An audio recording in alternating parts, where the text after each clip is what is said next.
welcome to another Sunday Superversive live stream. I am your host, Ben Wheeler, with a cold, exhausted, and all this other stuff. So Anthony's taking the reins, uh, and we're talking about his S tier of anime, and probably my S tier of anime, and why I think his taste is trash. But It's both. So when we made this, it was both of us, and I put dissenting points after each one if we dissented a pick or whatever. right. So yeah, My favorite note, by the way, my favorite note is Hibane Renmei is A tier and Superversive with the note Ben dissents. Ben also dissents Superversive. We'll fight later. yes, actually, we do have to fight this out sometime. But The problem with fighting that out is I just don't feel that strongly about the show. Like I liked it, but I don't have it's hard for me to muster up the passion for a seasoned defense of Hibane Renmei. listen, it's simple. Hibine Renmei is Finding that out is edgy, sad person in sad thing show with a whole bunch of weird moralization that doesn't go anywhere. It's about the feeling, and it doesn't matter about anything else. Even the world is only skin deep. It's like, but we go deep into the bowels of the earth and behold the graves of the ancestors. And it's like that doesn't mean anything because we don't know what those ancestors did. I don't know. I think I'd have to watch the show again, but I think that's doing it a bit of a disservice, but whatever. That's not the discussion today. Today we are discussing the S tier. So, first thing we'll do, for those who don't know what we're talking about, we had some ludicrously long stream from a while ago. July, I believe, going by the date on my document. We had a ludicrously long stream where we ranked all of the anime that we could remember at the time that we had watched at least one full season of, both of us, and we put them into tiers from S tier, which in fine anime tradition is actually the top tier, all the way down to F tier. Uh, by the way, afterward, I did remember at least two anime that I did not put on the list. But well, they're not in the S tier, so not worth bringing up now. And the discussion went longer than planned because Ben insisted on finishing out the list before the night was over, torturing me in the process. We're not even done But with my list of anime. We're not even done. but no, we're not. Like I said, I remembered a couple of things that I didn't put, but whatever. Anyway, so however, it's paid dividends now because now that we have this list, we could break up the discussion into somewhat manageable chunks. We'll go a tier at a time. You know, what makes a tier? What makes a show great versus very good versus merely good versus okay versus poor versus terrible, right? Yes. And these are the great shows. This doesn't mean that they have no flaws. It doesn't mean that they're perfect, but it means that they are among the best that the medium has to offer. So, I will read out the list so you have some context, and then we'll start the discussion. In the S tier, we have Log Horizon, which we both agreed was superversive. Konosuba, which I believe is the only one on this list that is absolute. That no, it's not the only one, but Konosuba, which is not superversive but is extremely funny. Girls und Panzer, which is superversive. Gurren Lagann, which is superversive. Kill la Kill, which is superversive, and if you don't realize that, then you weren't paying attention. It's superversive. Uh, The clothing Clannad, was important. It's just a yes. mecha show. Clannad, which I dissented, by the way, and said, but I dissented to B tier, so I didn't dissent like that it was a bad show. But Clannad, which is superversive. Uh, Fullmetal Alchemist Brotherhood, which is it's public knowledge now that that is my favorite anime and is very superversive. Trigun, which is superversive. Dennou Coil, which you dissent and put in the B tier, but you still liked, which It was is fine. Superversive. Silver Spoon, which is Superversive. Death Note, which is Subversive, and which you dissent and put in the C tier. Yep. Bakemonogatari, not Superversive. Tatami Galaxy, Superversive. Cowboy Bebop, Ambiguous. An Ooh. interesting ranking. But Outlaw Star, Superversive. I did not have this on the original document, but looking back on it now, I dissent with the S tier ranking. I put it in the B tier, but I did like the show, so it's not like, it's not a super harsh dissent, but I would put it in the B tier. And the Count of Monte Cristo anime, of which I've only seen part of the show, but I really, really liked what I saw, and which Ben is a huge fan of, and he marks it as Superversive. So Nice. that is our S tier of anime. These are the shows that we agree are the very best that the medium has to offer. And there's really only one, I think, semi-major disagreement, and that is Death Note. And even Death Note, I can understand why Ben would put it C tier, because the second half of the show is a mess. I am ranking it in the S tier largely on the strength of its impeccably done first half. But, it's not like, Yeah. yeah, you can't, I guess you could say it's not really fair to separate it like that, but on the other hand, it's also just there are very few thrillers I've seen that execute that level of tension and plotting and all of that that Death Note sustains. Also, Death Note is like a really big inspiration to me in terms of my writing. It's actually like changed how I've plotted certain things and made me rethink of how I structured things. So I would be remiss if I did not put it in the S tier. It really blew me away when I saw it. So, Ben, what are your thoughts on the S tier? What would you say makes an S tier show? Is there anything in common between these shows? A thread, if you will. The thread for me and what I look for is the utter completion of the ideas of the story. For me, it's never really about a genre or characters or voice actors or actresses or anything else like that. What I consider a great show is a show that takes all of its parts and performs it excellently. The reason why I rank Death Note so low isn't just because I'm a contrarian and grumpy and an old man. The reason why I put it down so low is because I believe that the execution was flawed from the beginning.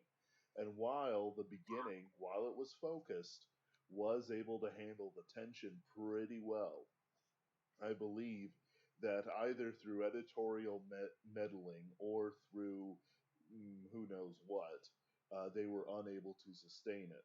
A lot of the shows that you could probably tell are mine, things like Tatami Galaxy, Count of Monte Cristo, um,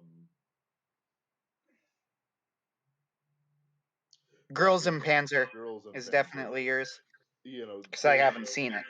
yeah, and Bakemonogatari. Was that mine too? Yes. Okay, so basically, if you look at those four, they're jumping about all over the place. But their connection is that they have a very strong through line and that they complete the vision of what it's supposed to be. We can tell when a story is gimped, when the writer is writing too much and they put their own thing in, or the editor interferes in a bad way. Editors are important, but they're not infallible masters of the craft, and so on and so forth. Tatami Galaxy is a college story. County Monte Cristo is the County Monte Cristo, except with mecha. Um, um, Girls in Panzer is a slice of life slash sports anime, and I could bet I could classify it as a mecha. Because technically tanks are mecha. No, they're not. And Bakemonogatari uh, is a mix of slice of life and mystery and girl of the week sort of monster of the week thing. Serial. There we go. it's as much about the cleverness of the show and the writing as it is the actual quality of the show. The reason why Dennou Coil is an S tier is not because it's a bad anime or that I didn't enjoy myself throughout. I just don't feel that it was a complete thing. I don't view it as aced every part of itself. Yeah, I know you thought the middle kind of fell flat a little bit. Very much so. I mean, which is fair.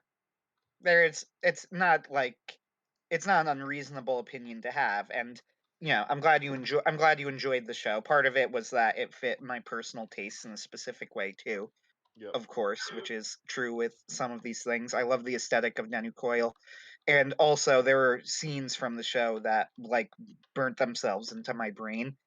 And I remember the episode where they need to go, I believe, into the little sister's head to like rescue her before she gets trapped there forever, and it's framed like this horror story, like they're Hmm. journeying into the underworld. Just fantastic stuff. Uh, that's burned into my head to the point where like the middle section of the show was like, I was entertained. I was entertained enough for the good sections to really stick out to me. Sure. Yeah, And but I I recognize that. understand why somebody wouldn't necessarily feel the same way. It's not, I don't consider it a perfect show, but an S tier, there's basically no such thing. I mean, at least as far as I've seen. So it's not about it being perfect. It's Right. about, in even though I am, as I have made very clear, a very big believer in objective quality as a real thing that exists and that you could use to judge things, it is impossible to be totally objective in any type of analysis. So there's always going to be at least an element of subjectivity, what this means to me, Yep. as much as I could try and separate it. However, I will say that I wouldn't put anything on here that I did not think was objectively well made. If I liked it, but it wasn't objectively well made, it wouldn't be in the S tier. Right. And my It, arguments are more about what I viewed as well made rather than whether or not I enjoyed every second. Honestly, I don't really enjoy Bakemonogatari very much, but it's completed so well that I admire it. yeah, in terms of Death Note, uh, I think that what happened with Death Note, I've written a lot about Death Note. I have like a four-part series of articles on the Castalia House blog about Death Note, so I've done a lot of thinking about Death Note. And my thought with Death Note is that the creators of the manga start buying into their own hype. If you read what the writers say or the creators, the writer and the artist say about Death Note early on, they are very clear that they consider it first and foremost a thriller, a mystery thriller. That the plotting is first in their heads, that the reason that Light is the way he is and L is the way he is because this allowed them to tell an entertaining story, right? Like, Right. why did why does L have the personality he has? Why is he obsessed with justice? Well, because this puts him on a collision course with Light. That and they're very open about the fact that that is their reasoning. I Right. think what happened is everybody started calling Death Note a sensation, and it was this masterpiece, and they started doing these deep analyses, and then they felt the pressure to really lean into the themes of justice. The problem is that they weren't actually all that interested in the themes of justice, like the theme Sure. of justice in Death Note, in the first half of the story. Like, don't get me wrong, I think the fact that it was so simplified made those themes stand out so much, which is why people liked it. And I'm not saying that it wasn't there, it was, but it was there because it helped them tell the story.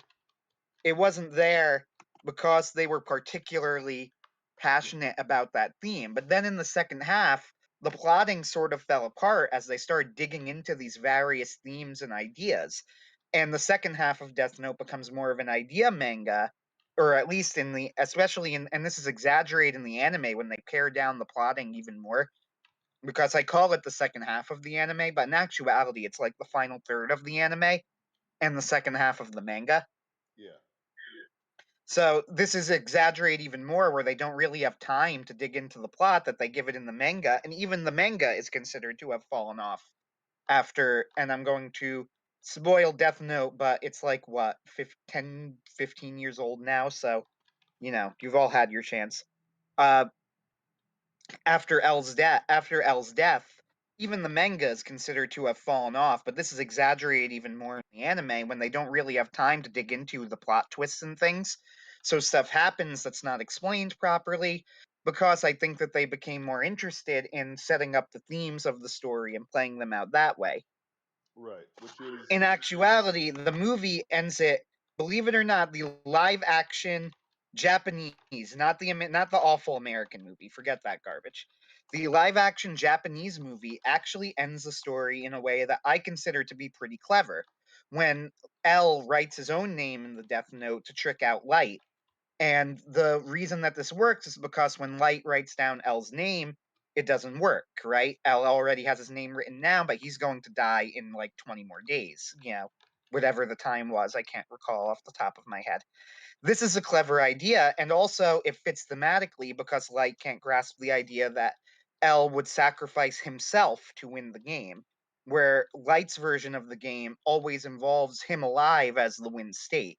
So I think that they sort of do this in the anime, but it doesn't really come off that way. It's not very well presented. Uh, Also, the manga has one major finale that I very much wish they kept in the anime, but they didn't.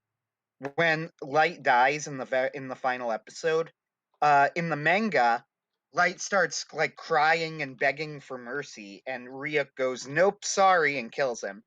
But in the anime, he like runs away from the building, and then Ryuk kind of has a conversation with him, and then Light accepts his death and dies. And I did not like that. I think that showed Light way too much respect.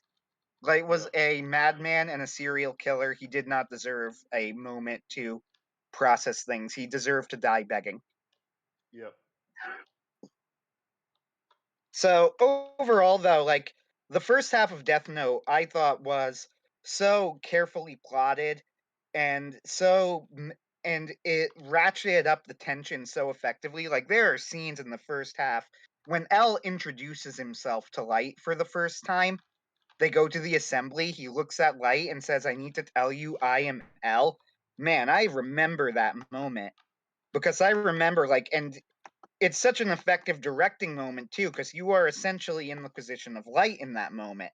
You're thinking through all of the possibilities. First, why would he tell me that? What does he gain out of telling me this? And then you slowly think it through and you piece it together and you realize why this is such a masterstroke. It's such an unexpected yet brilliant piece of plotting. And there are multiple moments like this in the first half, so it's hard for me not to put it in the S tier. yep. And I accept it. It's just how it's gone down and just how it was treated in the story and stuff like that. It's like, yeah, sure, shocking moments or whatever you want to call them, but it never quite hit me the same way. It was just kind of silly. Like there's a little bit of laughter to it. I will take this potato chip and eat it. Fantastic Sure, scene. but I was gonna say that scene was intentionally over the Right. top though. No, no, Which, no, no, no. I'm not as much as complaining. I'm not yeah, complaining about it being over the top, but I'm saying that to me anyway, it just kind of like it. I don't want to put it.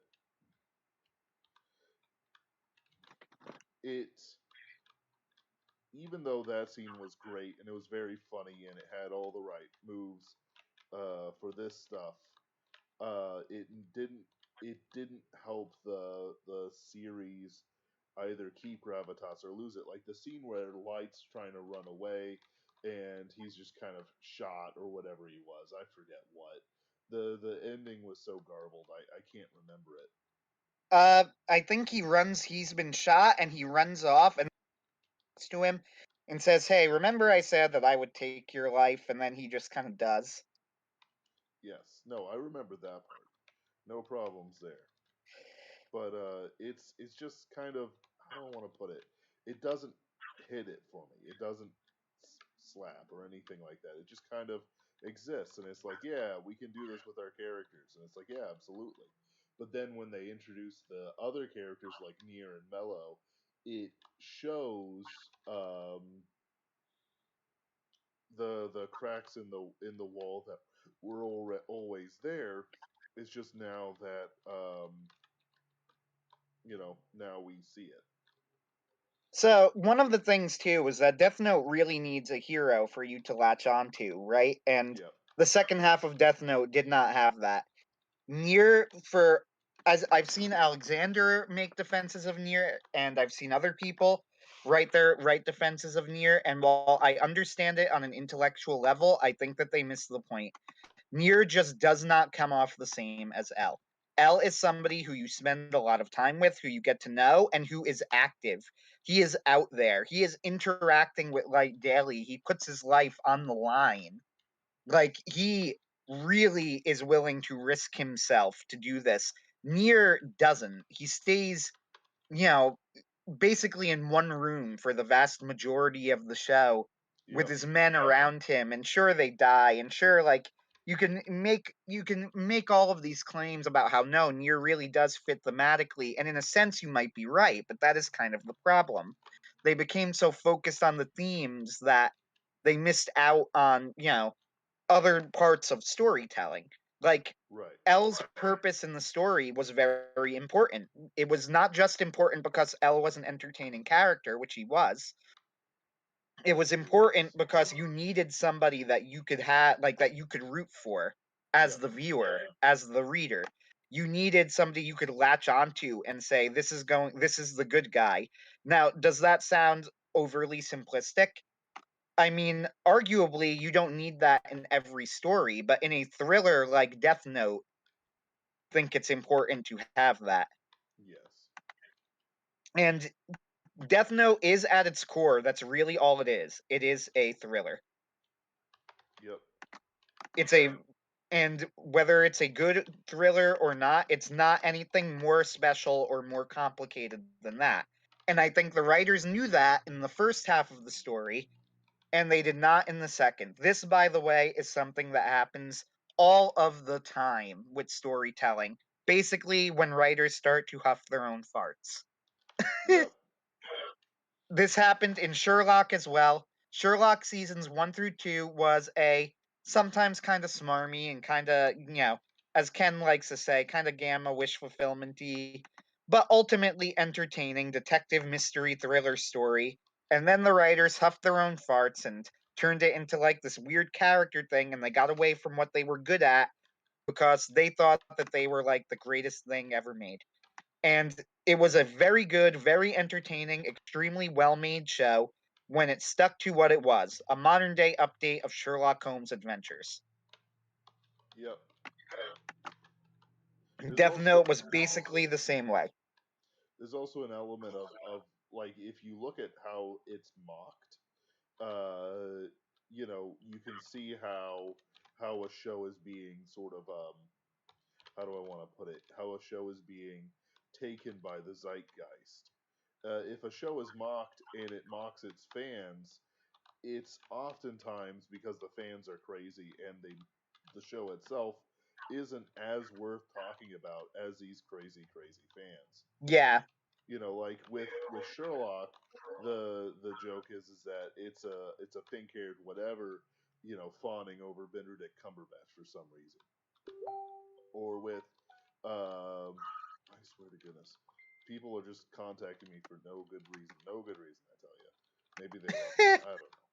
But it's like, but then you look at things like Death Note. It's like the edgy high schooler, which it came out when I was in high school. So, blech.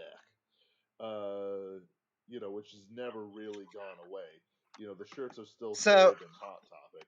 here's an interesting thing. If you watch Jeff of Mother's Basement, he made a video on Death Note where he actually but he made it on the live action Netflix American movie.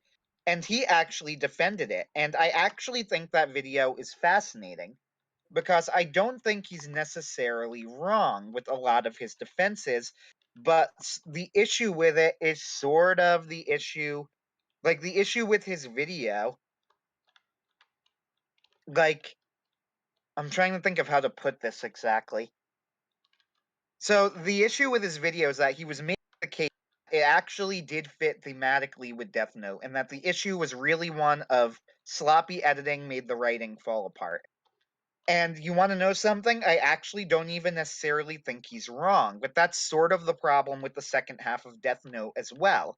The problem is that Death Note's themes are not particularly deep and not particularly interesting on their own. Yep. Death Note was not about its themes. That was never the point of the story, which again, the creators are very open about if you read interviews with them. It was about the cat and mouse thriller, and the live action Death Note movie's plot was complete garbage. It totally falls apart. They did not have the time to create characters that made sense or were compelling. The fact that it fit thematically in the Death Note world is something I am ready to concede. But the fact that it fails as a cat and mouse thriller means that it fails as a Death Note adaptation, since that's all Death Note really is at its heart. Yep. But it's a fascinating video, I think, for that reason. Like, I don't necessarily think he's wrong, but I think he's wrong about, like, what is it about Death Note that you like, that people liked?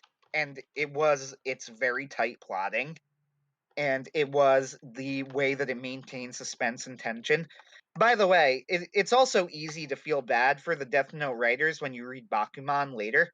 Now, Bakuman is partially a bit of Shonen Jump propaganda. Uh, like it legitimately, it partially portrays Shonen Jump probably in a better light than they deserve. Uh, but with that said, it does give you a sort of sense of like the sorts of twists and things that they need to pull off and to create a long running series. Death Note probably should have ended with L's death, or at least it should have ended at the point that L died. But they had a lot of pressure to keep it going, and they didn't really know completely what to do with that. Bakuman has a lot of the same issues and a lot of the same virtues as Death Note. The Bakuman anime is garbage because I don't know why, but for some reason the animation quality is just terrible, and it looks like they didn't put any effort into it. I don't really get it because Yeah. the Bakuman manga was quite popular, but the Bakuman manga is very good. And the Bakuman manga, I think, doesn't reach the heights of Death Note, but also doesn't reach the lows of Death Note. However, it does have kind of some of the same issues, and a lot of the same virtues, but like not as magnified. Some plot twists that in Bakuman that I don't think really work completely. Because they need to introduce twists and things in the story to make sure that people are interested. So you get Right. villains that I don't think really fit with the theme totally. But it's Nakai. never quite so bad that it completely derails the story. Nakai was a big decision of that. And the thing with that kind of stuff is that like, and it's something that I'm very concerned with in Pinkertons Goes as well, is that when you lose track of the plot, so will the readers, and you can't, you know, like here's something I tell people: it's like plan as if no one will help you, but plan to help everyone. Like, no, you can't guarantee that somebody in your hour of need will come to it. Sometimes God says, "Hey, you're gonna do this on your own, buddy," and that's it. That's you got it. And it's like it's the same way with being an author and creating all this content, especially long form content, where it's like not only that you have to establish um, all these different ideas, and you have to have the themes right and the characters right, and then you have a editor, and not like a me editor who more or less gives Anthony and Ken like a bit more head than I think they get in Shonen Jump. But at the same time, it's like, yeah, you have to please me. Congratulations. Am I unpleasable? Yes, but no. Um, stutter for dramatic effect. Behold. Uh, yeah, So I will say this: Pinkerton's Ghost, in terms of the plotting, for anybody who's a fan of Pinkerton's Ghost, we have been kind of workshopping, I guess is the way to put it, the ending from very early days. yeah, Like, not that we've written out the ending or that we're fully decided, but we absolutely have an idea of where the story is going. yep. I know. And we also have an idea of like what the vague structure of later seasons will be as well. Yep. And that's an important thing to do. Anyone who's going out for a long form setup has to know these things. If they don't know these things, this is going to sound weird, but the readers are also going to know that you don't know, and you don't want to lose your trick as a magician.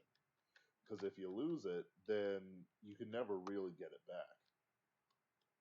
Ben, What? it's apparently very difficult to hear you, according to our chat. I have a cold, but also I am less than one hand width away from my microphone, and my He says Ben is inaudible. I can hear you fine. I think it's a tech issue. well, it's reading. Feel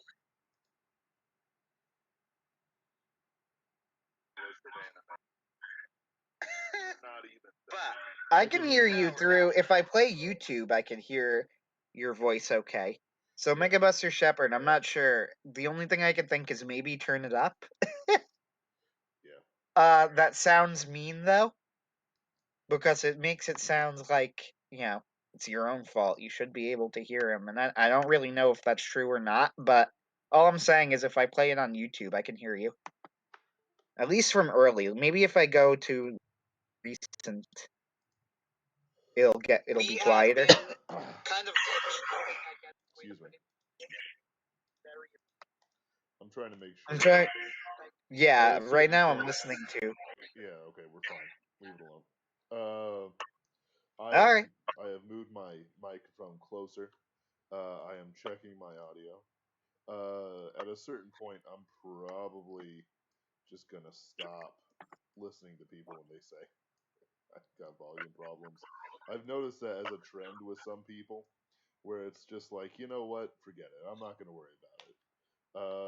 And at a certain point, it's like, well, audio purists. It's like, listen, this is a live stream we provide for free. I dig it. I dig it. You're absolutely right, and we love you, Megabuster Shepherd. We love you very much, but. So let's try and get back on topic. I think the Death Note discussion was good because Death Note is one of the dissenting points, so it's good to talk about it. Dennou Coil as well is a little like you dissent Dennou Coil, but you still liked it. Yeah, it was fun. Yeah. Uh, Outlaw Star is another one. I didn't dissent apparently in the original discussion, which sounds wrong to me because I do not consider that an S tier show. I consider it something like a B tier show. So why do I consider it something like more like a B tier show? Well, honestly, just thinking back on Outlaw Star now, the only characters, first off, in Outlaw Star that and this is, remember, in a show where it had a crew that you were supposed to like. I hated the cat girl. What was it? Katan. Hated her. yes, yes. She was awful. Uh, the samurai girl had barely any development. So that's two characters. One of them is cool, but has absolutely nothing besides the aesthetic appeal. One is just like I would have liked to show more if she were not in it. And then you have Gene. So Gene does get development. Gene is a legitimate character, and I like him. However, let's be honest here. He is in the Han Solo / Star-Lord / Malcolm Reynolds, who ripped him off. Who's Malcolm Reynolds?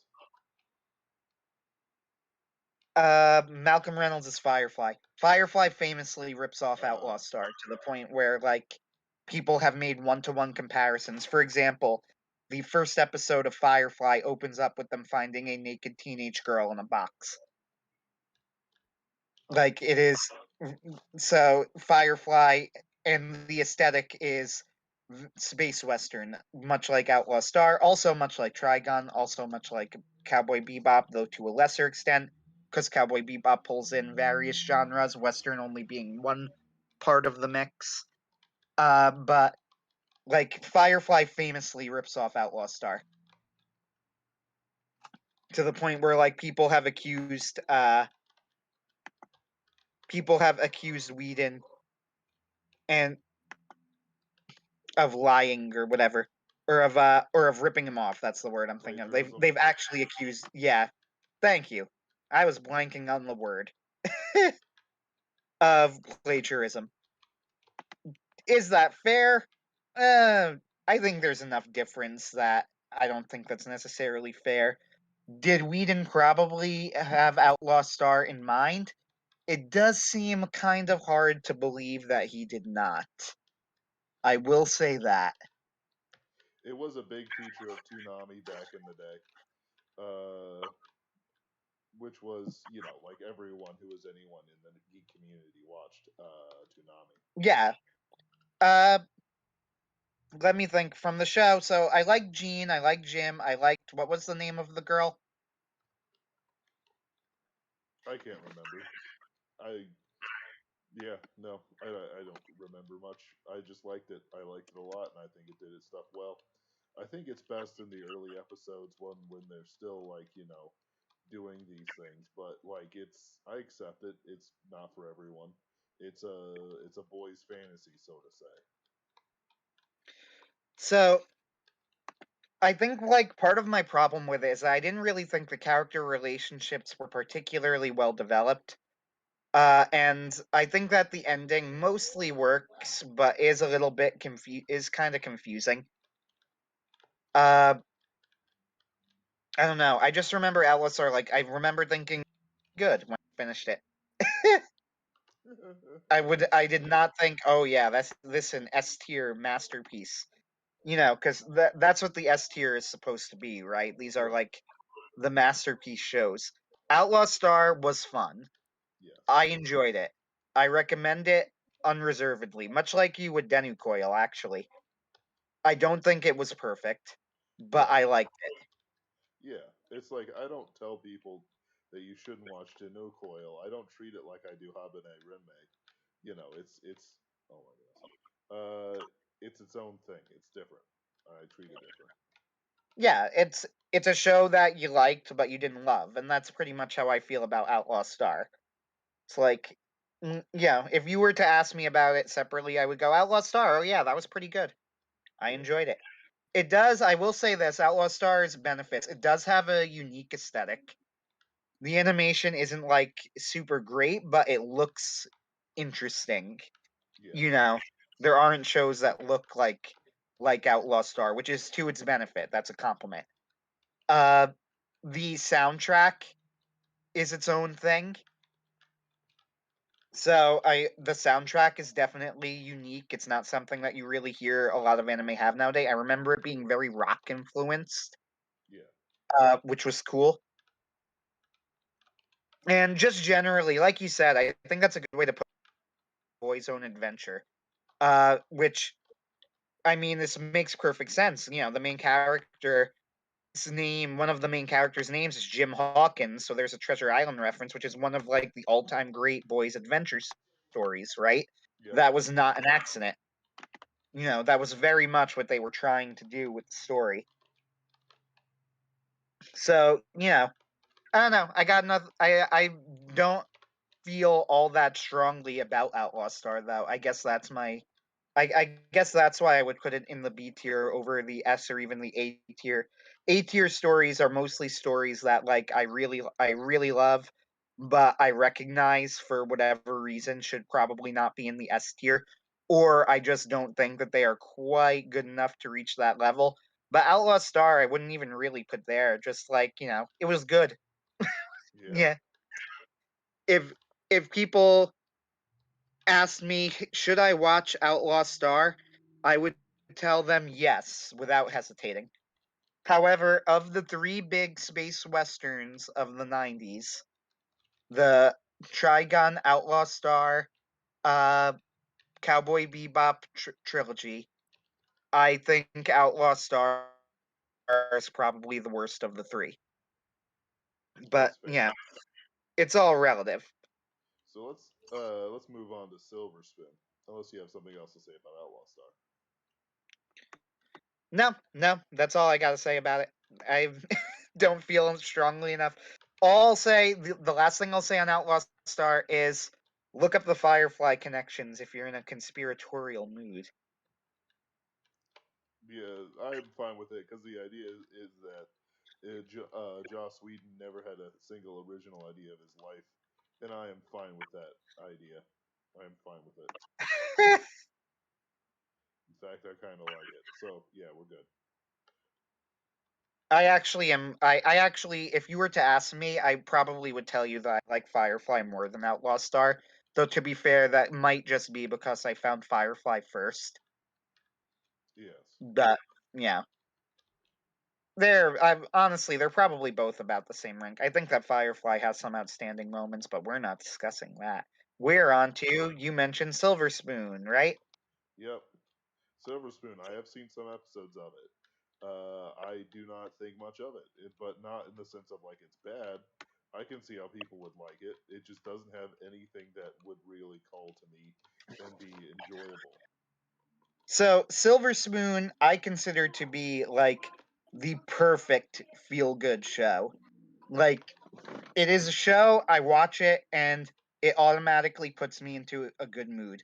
I adore the soundtrack of Silver Spoon. The first OP, which is called Kiss You, I think.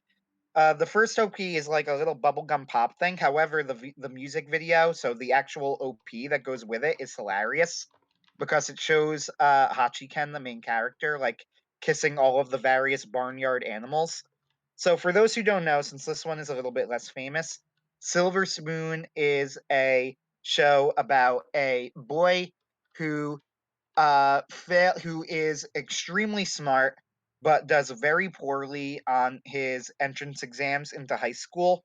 So when he's asked what high school to go to, he decides he wants to go to an agricultural school for no other reason except that it is located far away from his family, and his father has is borderline abusive, and at the very least puts way too much pressure on Hachiken to the point where it's like emotionally crippling him. And that's it. That's the story. That's like all of the setup. It is about a boy from the city who works at a farming school. However, this is a show I would normally avoid. I should start with that. Except for one very particular detail that I am sure Ben knows I am going to mention. It is created by Hiromu Arakawa, who was the creator of Fullmetal Alchemist. And Fullmetal Alchemist Brotherhood is my favorite anime ever. Therefore, anything with the Hiromu Arakawa name attached immediately is on the list of things I should probably pay attention to. So that is why I watched Silver Spoon. For no reason except that it had Hiromu Arakawa's name attached, and I loved it. Uh, why I think it deserves the S tier is that of what it tries to do, I think it's basically flawless at it. Like I mentioned that the OP is nothing special. It's a little bit of Japanese bubblegum pop, but the ED for season 1 is one of my favorite ending themes ever. It is called Hello Especially by a singer named Sakama Switch, and it sounds like Japanese country, which is a very strange combination, but I think it works. Sakama Switch you might have heard of because he also did the song Golden Time Lover, which is one of the OPs for Fullmetal Alchemist Brotherhood, I believe. And is a pretty good song itself, too. And in season 2, the ED is by the band Goose House, who are awesome. I love Goose House. Thanks to Ken for introducing me to their fantastic YouTube channel. Uh,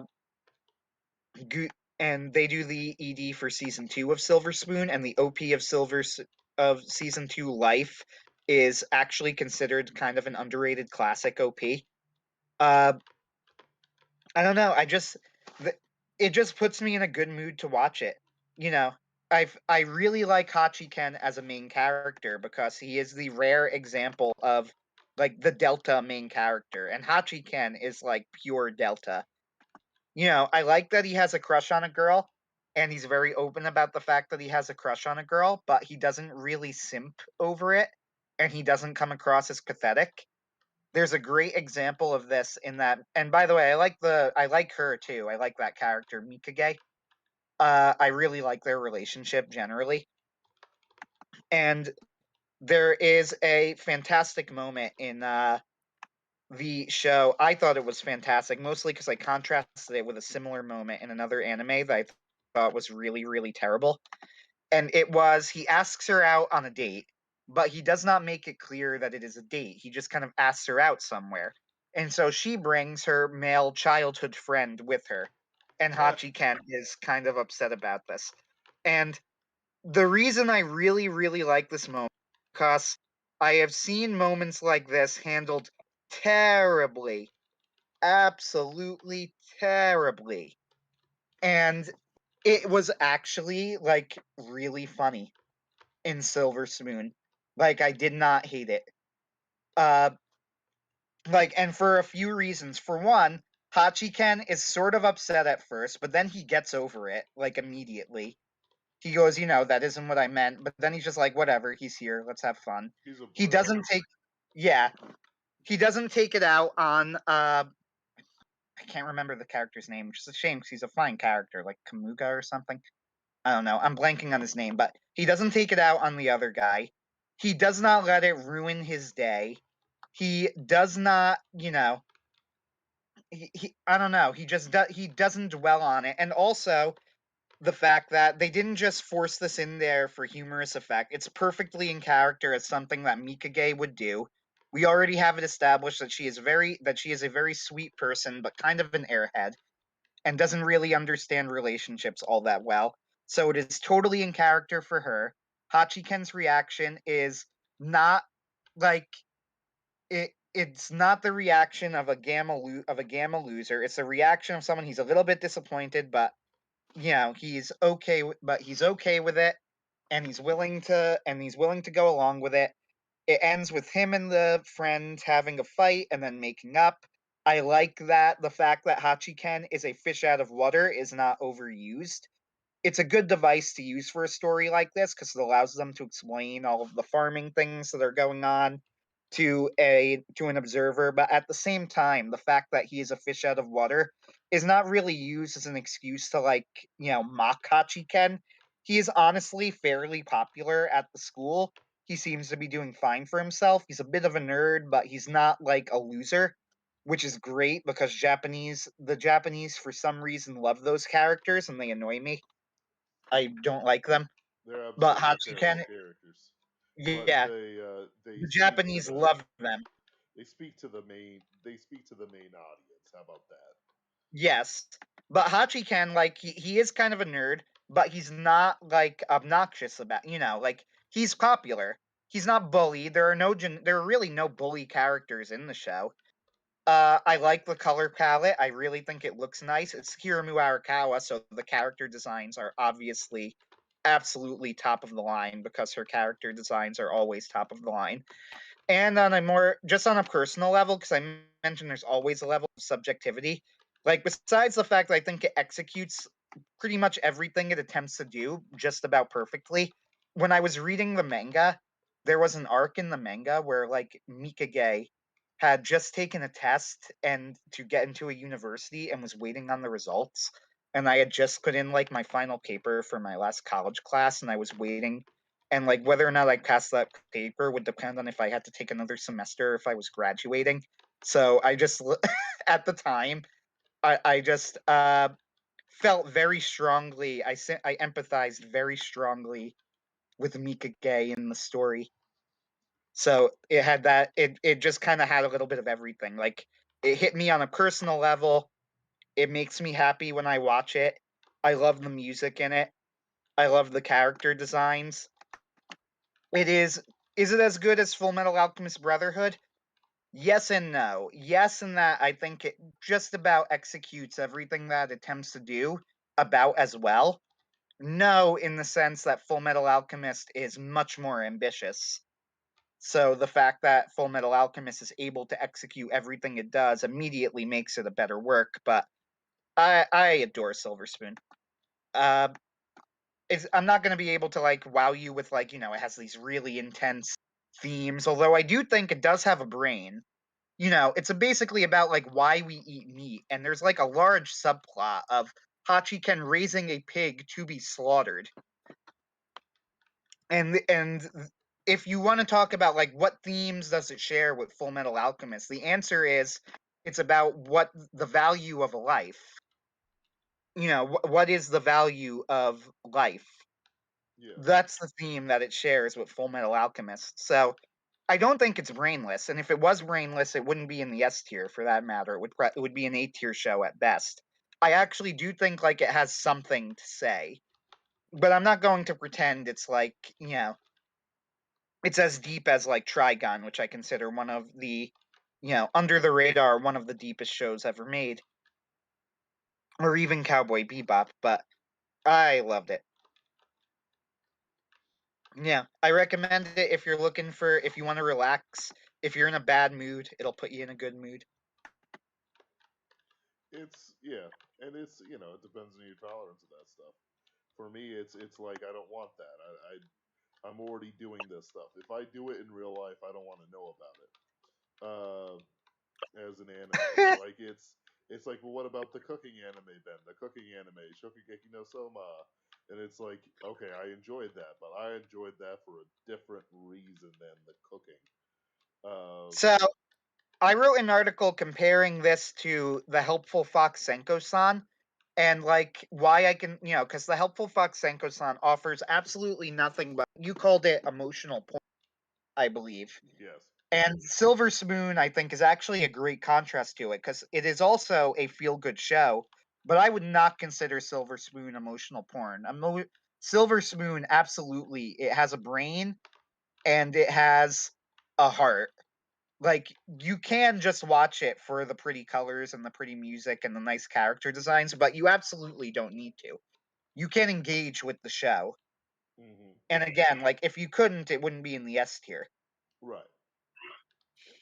It also helps that it's a much more, even though it's very Japanese cultured, it's much more of a Western style than its contemporaries.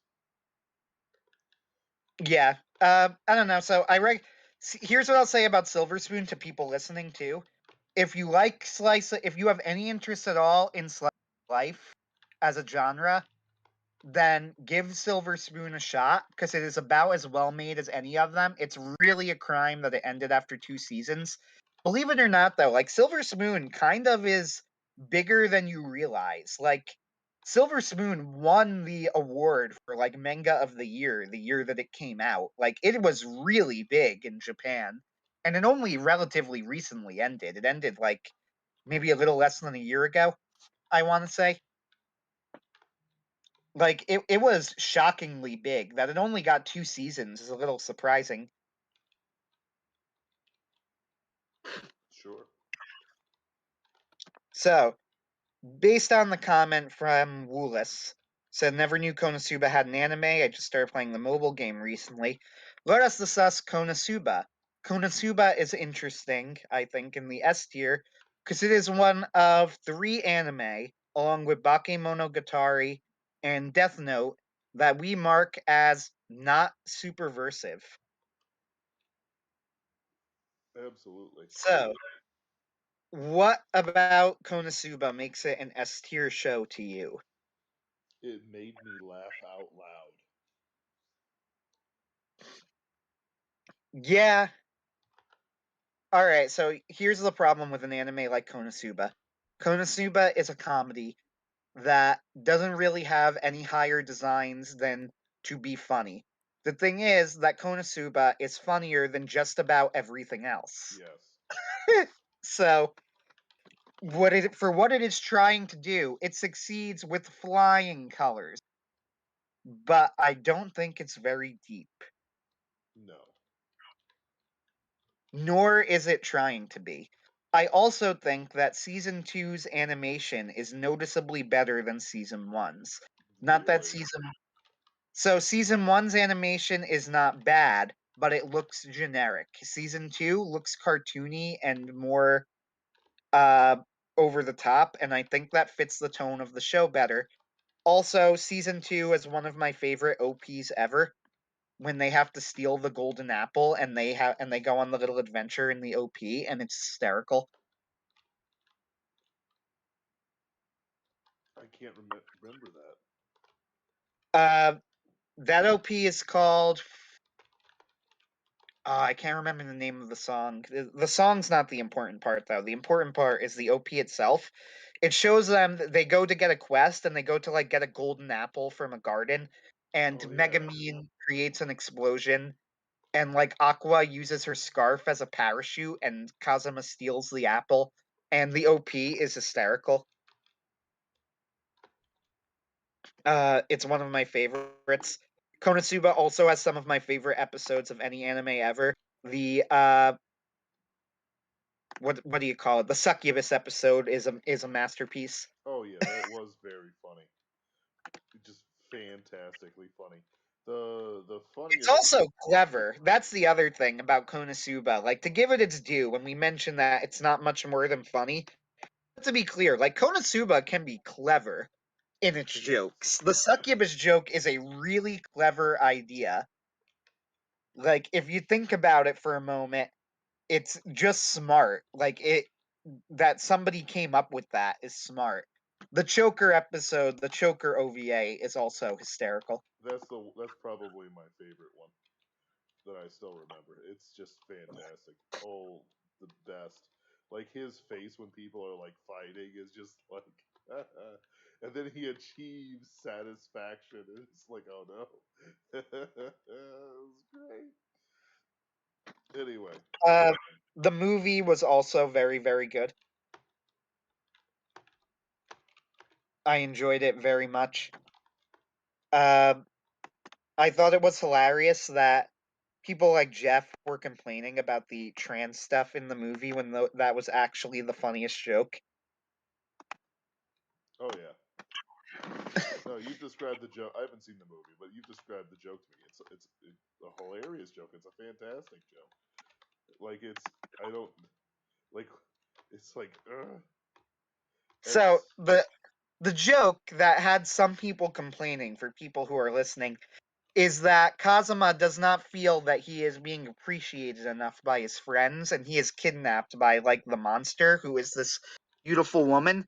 And then and then they like want to rescue him. Kazuma goes, "Hold on, I don't know if I want to be rescued." And then he's like, "Maybe you should offer me something." And they start like trying to bargain with him. But then the monster reveals that it actually has a penis, and Kazuma starts freaking out in front of them. Just like, "Oh my god, somebody save me! Help!" It is the funniest thing in the entire movie. Uh, which is a very funny movie. The only thing about the movie is that the movie is basically just a series of episodes from the show, and like it didn't really need to be a movie. But I guess I'm glad that it's been animated and it exists. You know, we're happy it exists. yeah. There's good news on the Konosuba front too. They promised another anime project, though I don't know if that means a movie or a show or what, or another season of the show. I hope it's another season. Though I hope they don't pull a Demon Slayer and make the new season just an adaptation of the movie, which really annoyed me. I paid money in theaters to see that movie. Get wrecked. You paid money. I know. That's true. I also paid money to see the My Hero Academia movie, and I liked it. Oh, It good. was pretty good. And I know they won't be turning that into the anime because the anime likes to pretend that the movies don't exist, while Oh. also simultaneously saying that they are canon. Oh. Oh ho ho.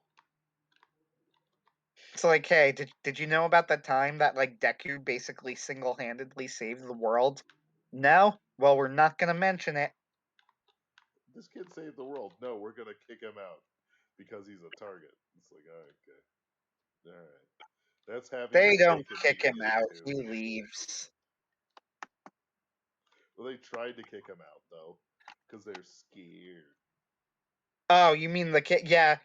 Uh, so not that this is a My Hero Academia discussion, but I will say this: I really wanted, like, when the one person was going, get that kid out of here, whatever. I really wanted his mom to like run up and go, "Are you fucking kidding me? That is my 15-year-old son."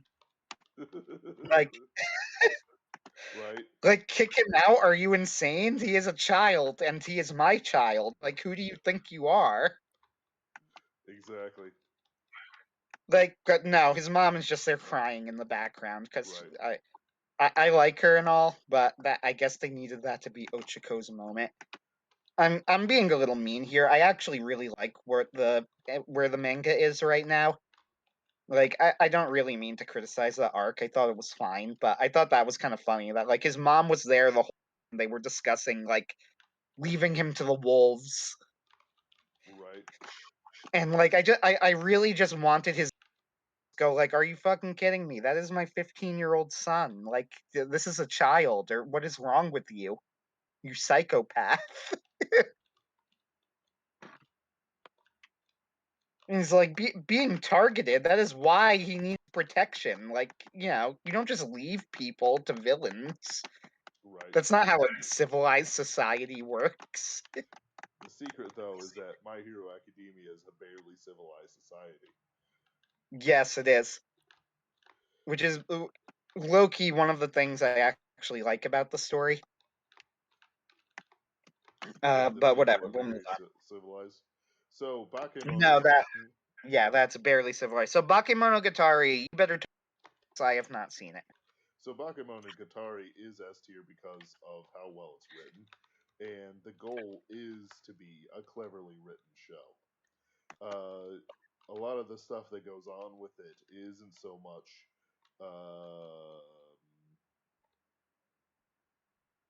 I don't want to say it. It's hard to say it. Uh, a lot of what goes on the show isn't that deep or epic, but it's got some interesting ideas that go on with it, and it kind of makes you think. And it makes you think in a good way, not in a weird way or in a way that kind of wastes your time. It's like, well, what about this? What about grief? What about selfishness? And what about this weird cycle of vengeance this one girl does because she keeps killing uh, snakes at a Japanese snake shrine? That can't be good. Um, Other times it's just kind of funny, and it's got good character art and character design and all this other stuff that just works together. Oh, Like, it was animated by Shaft, huh? oh, it was animated by Shaft. They animated the absolute garbage out of it. It was fantastic. Yeah, Uh, Shaft is really is known for having very interesting, unique animation. and that's pretty much the reason why it is to me an S tier show is because the animation just is what it needs to be. It's not so much that it's like the best action show or the best romance or whatever, because that goes to Clannad. Which we'll probably discuss next, because that also is interesting that I disputed Clan. You did trash opinions. Uh, so with Bakemono though, it isn't so much that there's some sort of special, significance to it or it hits its themes well. It just does everything very well. Like the Count of Monte Cristo does the visual art and stuff very well. This one does the writing very, very well, which is to me much more important than quite a few other things. Like, even though we keep on mentioning the themes, we're only doing that in the discussion of how the authors viewed their own work. But in reality, from the outside perspective and not considering the opinions of the authors, the themes are actually quite meaningless. And I don't mean that Interesting. in a horrible way, but like So, there's what is the plot of Bakemonogatari? a simp I don't know if I'm pronouncing it right, but whatever. a simp saves girls from their magical problems. That's it. I But see. he doesn't. So like he also graduates out of being a simp. It's also given in a out of order, uh, and in general just has just weird stuff happening with interesting characters and bloody fight scenes and all the things that you like to see. Cute girls getting saved and so on and so forth. What's great is that I mentioned that he's a simp. A lot of his trouble comes from the fact that he won't be honest with the girls. And so he has to overcome that and becomes less of a simp. There's this great scene where this one girl is dealing with the fact that both her mother and her father died, and she's with her step parents. In other words, the mother died, dad remarried, then the dad uh, died, and her stepmother remarried. So she's basically with step people, and because she refuses to put out her will against anyone and demand what should be a reasonable thing, like her own room. There are empty rooms in her house, but she won't ask for them. And so it's even implied that it freaks the step parents out because if the at the very least, she could like say, "Hey, I want a room." Oh, okay, yeah, sure, whatever. But she won't even do that. And so he walks in and he realizes all this and he's like, I can't deal with this and leaves. It takes his girlfriend. And I'm going to say this like, part of the best part about it is that there is an actual relationship in the show that changes and grows reasonably, which very few anime actually handle. Like, the amount of anime with good relationships and good relationship advice, I can't count because I don't think like there's one yeah, there's one. There's one I can think of offhand that has actually good, sort of relationship material in it. That isn't like ridiculous or anime-fied. Uh, I like the relationship in Silver Spoon, but I also don't think it should be like a model for real people. Right. It's like there's a certain amount of unreality that goes around in our culture right now. I couldn't tell you what's real and what's not for a lot of stuff out there. It's gotten to the point where some schizo ranting on the street corner about satanic pedophiles and government, and it's like, I'm right with you there, buddy. Maybe with more clothes on if you need the clothes on. But I'm there. Like people could say XYZ, this, and I could be like, yeah, absolutely. This is totally a thing I could believe in. I could believe this is exactly what's happening and how it's happening. And I know that sounds weird. Like, how can you handle like being disassociated from all this stuff? And the answer is that I don't understand how people cannot start disassociating from this stuff. Like, we look at anime and these characters, like Aragi. He looks into probably his one of his best friend's room, discovers that she's in a horribly abusive relationship with her parents, and she will not stand up for herself, and he just can't take it. He just his girl. He doesn't even tell his girlfriend. His girlfriend discovers that she's been hiding out, and she moved all her stuff into this old abandoned school where the medium guy lives, and she has her own freak out, except she actually does something about it. Like, it's a very real thing about the characters. Araragi can't stand the idea that this girl he looks up to isn't perfect, and he reacts as this way. Whereas a rival of hers, because she also likes Araragi, basically has a freak out because somebody she views as a friend is living in horrible conditions. And her story arc is entirely about her demanding that she has her own thing. And then there's other things about it. Narako is about how just appearing cute doesn't work for anything. Like, the appearances don't matter. It doesn't matter how you look. If you're not living, I don't want to eat. Like, the thing is, this is such a tainted phrase, but if you're not true to yourself, sort of thing, it's going to cause psychological issues. And I wish this wasn't as much of a tainted phrase because I am psychologically more wholesome when I'm writing. That's why I keep up Pinkerton's Ghost. It gives me a vehicle to write all the time and think about writing. That's the masculine part of me, but it's a whole bunch of stuff, and it all merges together very well. Like, I cannot exaggerate how well this stuff is put together. It is put together flawlessly. These characters interact with each other, and it's pretty great. They go into the past to meet somebody and they treat her like they treat her like once they have a defined relationship.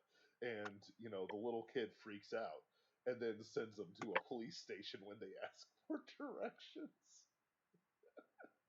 Uh, and so on and so forth. Like, there's all these little things that just like work, and then you combine it up with Shaft's animation, clever writing, great voice acting, great direction. Like, it doesn't to me it's a very flawless piece of work that is worth looking about and thinking about.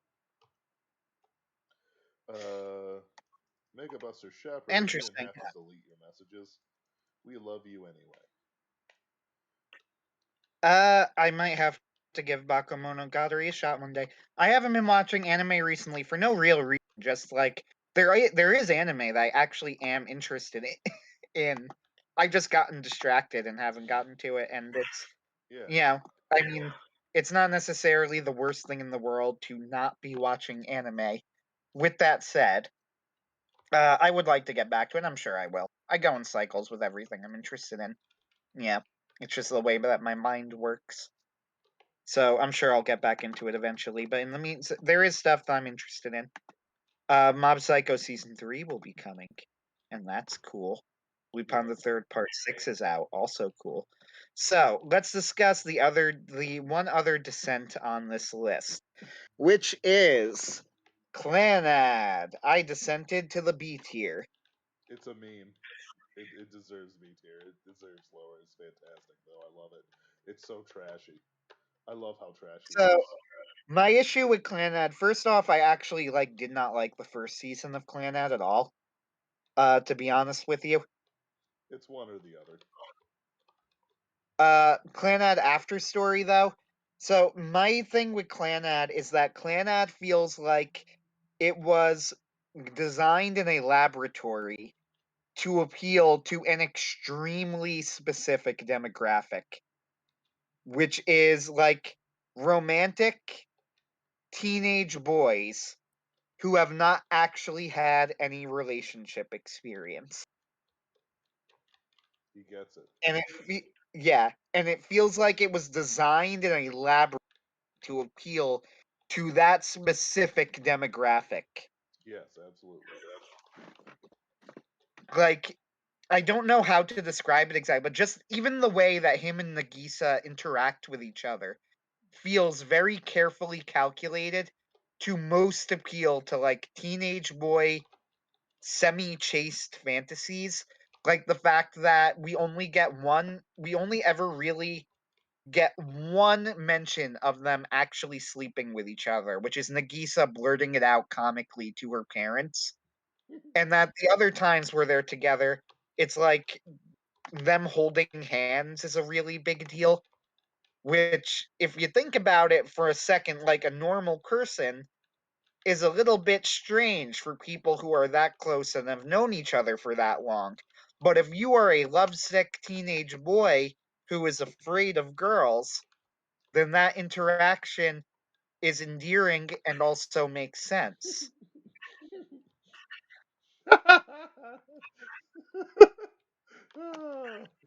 Anthony, come You on. can't even you can't even deny it, can you? I can't deny a single word of it.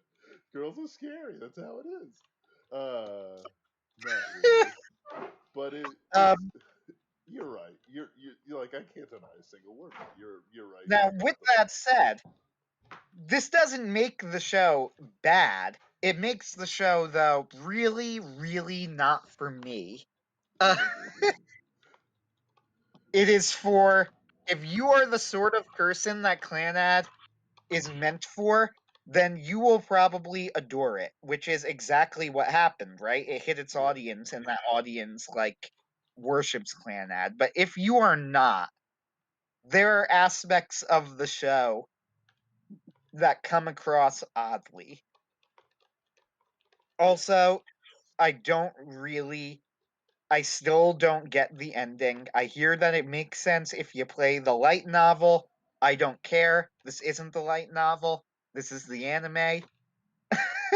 So we can only judge what we see in the anime. Yep. And in the anime, the ending doesn't really make any sense. Yes. Supposedly, Uh, they basically get another try, a reset, and the kids don't die. Everyone's alive. Yay! I guess it's a happy ending, but it comes so out of nowhere, and also it also seems, to be honest, it seems weird that they killed Ushio after going through all of that development. And Does it? It isn't. I guarantee you, it isn't. It is entirely logical and reasonable for them to kill Ushio for the emotional effect. Well, so she doesn't die, right? Like, this is the Not in actual the ending of the show. The actual ending is that none of them die. And right. happy ending, and then it just kind of ends. And again, I've heard that there is more setup for this in the light novel, but we're not talking about the light novel, we're talking about the anime. So that's not really a fair thing to point out. In the anime, like, Ushio dies, and our boy, what's his name? I can't remember the main character's Tamaki. name. Tamaki, thank you. Our boy Tamaki is utterly devastated to the point where, like, honestly, it's hard to imagine him not committing suicide. Like, legitimately, like, thinking back on the Yeah. show, it is hard for me to imagine Tamaki not killing himself after Ushio dies. So, you really couldn't end the show there, right? Like, that would just make it trash. But also, what's really the message? When bad things happen, you'll get a do-over if you love your town enough or something? I don't know. I don't know Not that either.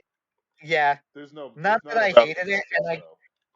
to be honest, I guess it's probably better that she survived than that they all survived than not.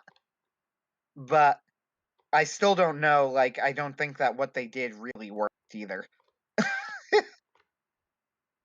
Like, they needed to come up with something else. Like, for one thing, I wouldn't have brought Nagisa back. Oh, something true love something. Yeah, I didn't even have to put real words into that. uh, yeah, I don't know. I don't know what to say about Clannad. Really, like, it's not even so much that I have any specific issue with, though I do have specific issues with, like, the first part of Clannad, which I just thought was lame and not funny, and I didn't like any of the characters, and it didn't come across well to me. But I don't really have any specific issues besides the very ending, and even the very ending isn't like, I can sort of see why they wanted to do it, so it's not like I think it's totally worthless or anything. But I I don't know. Clannad is just like, if it is for you, then you will adore it. It's If it is, fantastic. It's yeah, beautiful. It's great. Like here's if the it's thing. not for you, then I don't know what you'll get out of it necessarily. Which was sort of what I was at. I watched it because Ben wanted me to, I believe, and I was just like, yeah, that was an experience.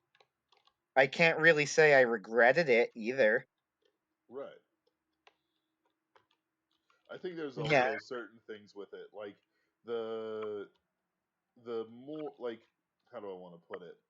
I don't want to say like there's some ways I could really like shortcut this and be insulting to both myself and the main audience, but that wouldn't be quite right. It's got its I'm never going the right direction. Its purpose is to provide a sort of I don't know emotional backdrop to all this, but really Catharsis, maybe? catharsis. Yeah, that's a good word for it. Thank you. It's a lot of emotional catharsis in a story that honestly I can't even remember. I can't remember most of these stories. I just remember how much I'd be willing to sit in the same room while other people watch it. Like that's the standard really. And it's for a lot of this stuff, it just kind of how do I want to put it? It provides this sort of emotional catharsis that keeps things going and keeps things going in a good way. Like Mega Buster Shepherd says, use your words, Benjamin. no, I refuse. I have evolved beyond it, like Musashi with an oar. I have evolved. Hold on. All right, pause. All right. When it comes Oh to no. hold on, I'm still here. I'm still here, and I've got my points.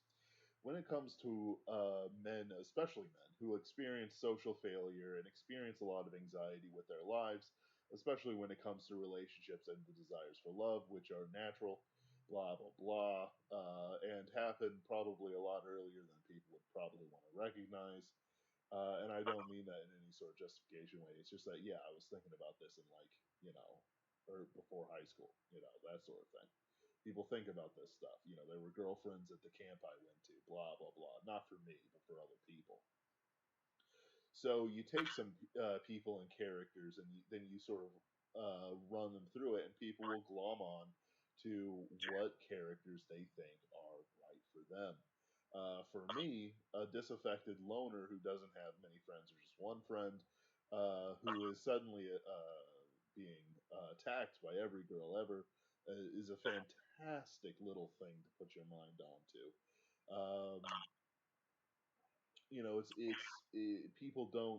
People don't think about this stuff. Most people don't experience social failure. Most people aren't alone. Most people don't have the same sort of issues that I went through. Tamaki having his thing and his specific issues and even his tragic ending, even though it was turned around, hit what me perfectly. I do not expect most people who have good relationships with their father, haven't experienced social failure, weren't bullied into all kinds of horrible things, including being locked in a bathroom and sprayed with bug spray to try and gas him until he kicked down the door, and then was prevented from doing any violence to those people because the camp counselor grabbed me. And it's like, okay, all right, that's fine. It's just a whole bunch of things, right? Failure, failure, failure, failure, failure, failure, failure. Then you take a character who has failed and experiences failure throughout a thing, but his success is what you secretly want most of all. It works out. Now, keep in mind that when I first saw this, I was well, not an edgy teenager, but I was a teenager, uh, and I had all these different things going on. And some things were happening, and some things were getting better, and some things were getting worse, and it's just its own thing. My circumstances changed and my taste changes.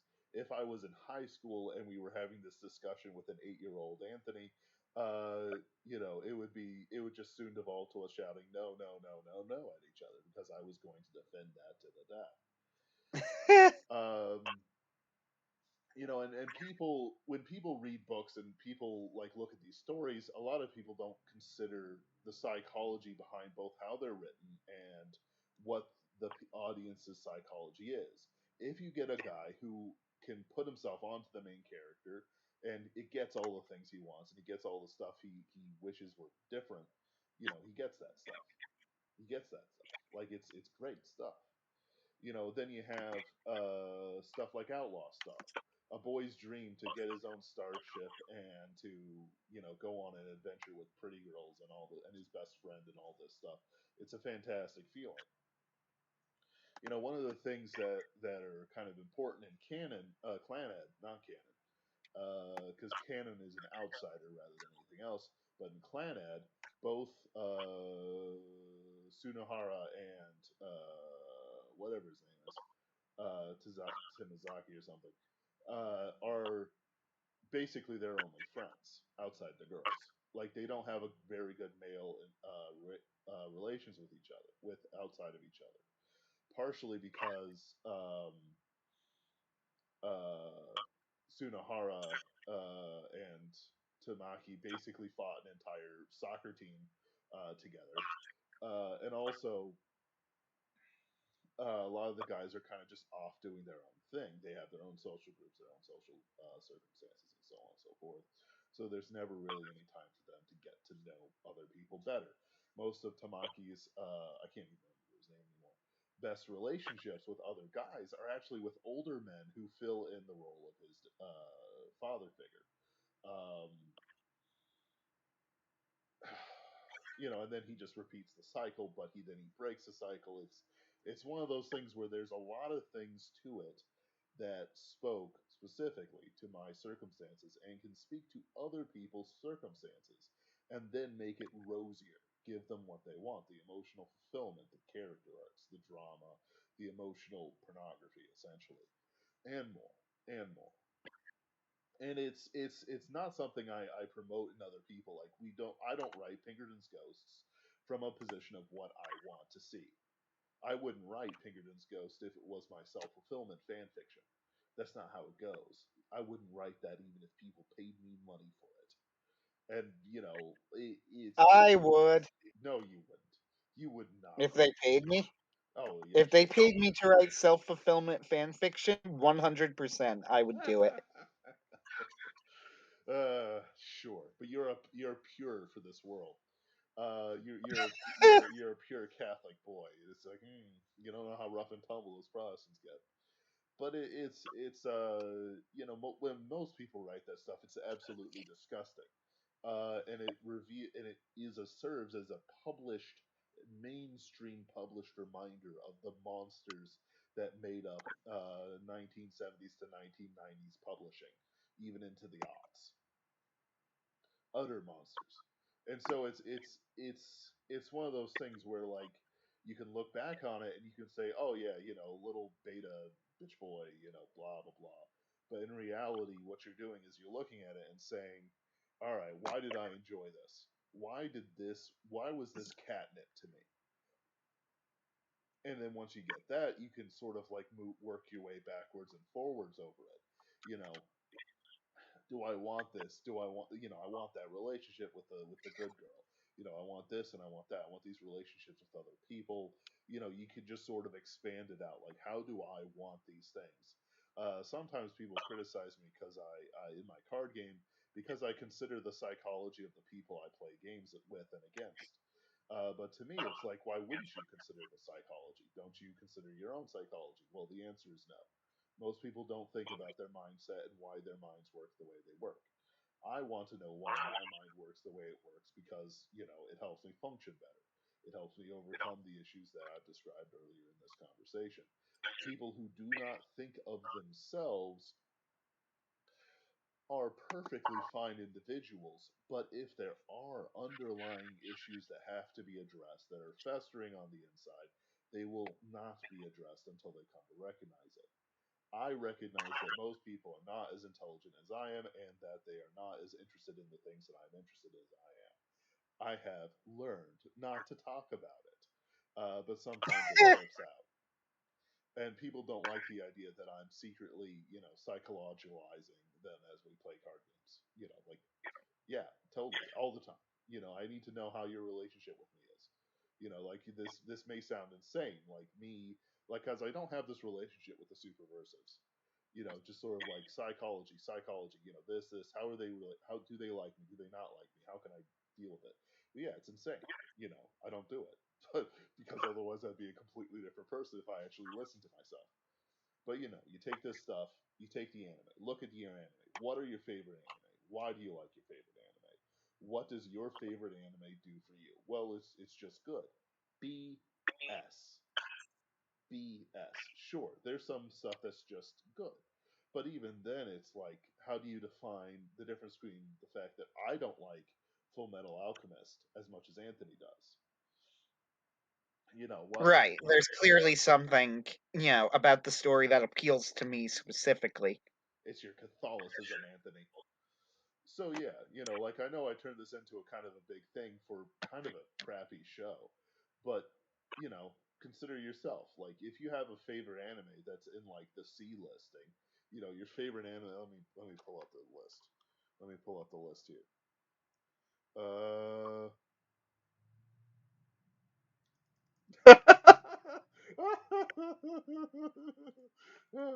you heard me. All right, so let's say this. Shield Hero. Somebody's favorite anime is Shield Hero. Can you hear me? Don't do I this. can hear you fine. Ugh, I hate this. It's all the way up. I can't do anything more with it. Anyway, Just start screaming into the speakers. Into the microphone. yes, exactly. So, Shield hero. right, Shield Shield Hero. hero. No. Big Keep O going, keep Superversive. going. So Shield Hero, right? Why would somebody like Shield Hero? Well, it's a guy who gets his revenge fantasy against the mean bitches who went look down on him. It's a revenge tale against society itself. So I'm also going to say, like, John C. Wright has Shield hero. And his answer and his explanation of it was very brief, and I highly doubt he even remembers this. But I remembered it because I was in my Shield Hero freaking sucks phase. Uh, As so all I good remember. guys, have. Yeah, so John C. Wright said that he liked Shield Hero because it was about somebody who treated the game world not like a hero who was destined to conquer it, but like a business, and that he was treating it transactionally, and that it followed those rules and it kept with that theme, and for that reason he liked Shield Hero. I'm paraphrasing probably poorly. I'm sure he could explain it better than me. It is hard for me to give it a fair shake because I really, really do not like Shield Hero. But the thing is, the light novel starts out. It's like, yeah, we're gonna be the heroes. Like that's how it starts out, and it's like, That's how it starts out, but that's the point. The Shield Hero doesn't work like that. So my problem, of course, with Shield Hero is that I actually think it kind of does work like that, and it just says it doesn't. But that's another story. We've already had like multiple streams discussing Shield Hero, yep, and probably more than it deserves. yes. Oh my god.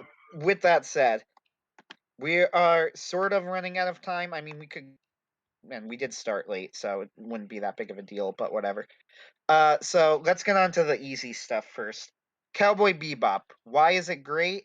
Because everything about it is well done. Yep. There's really That's pretty much it.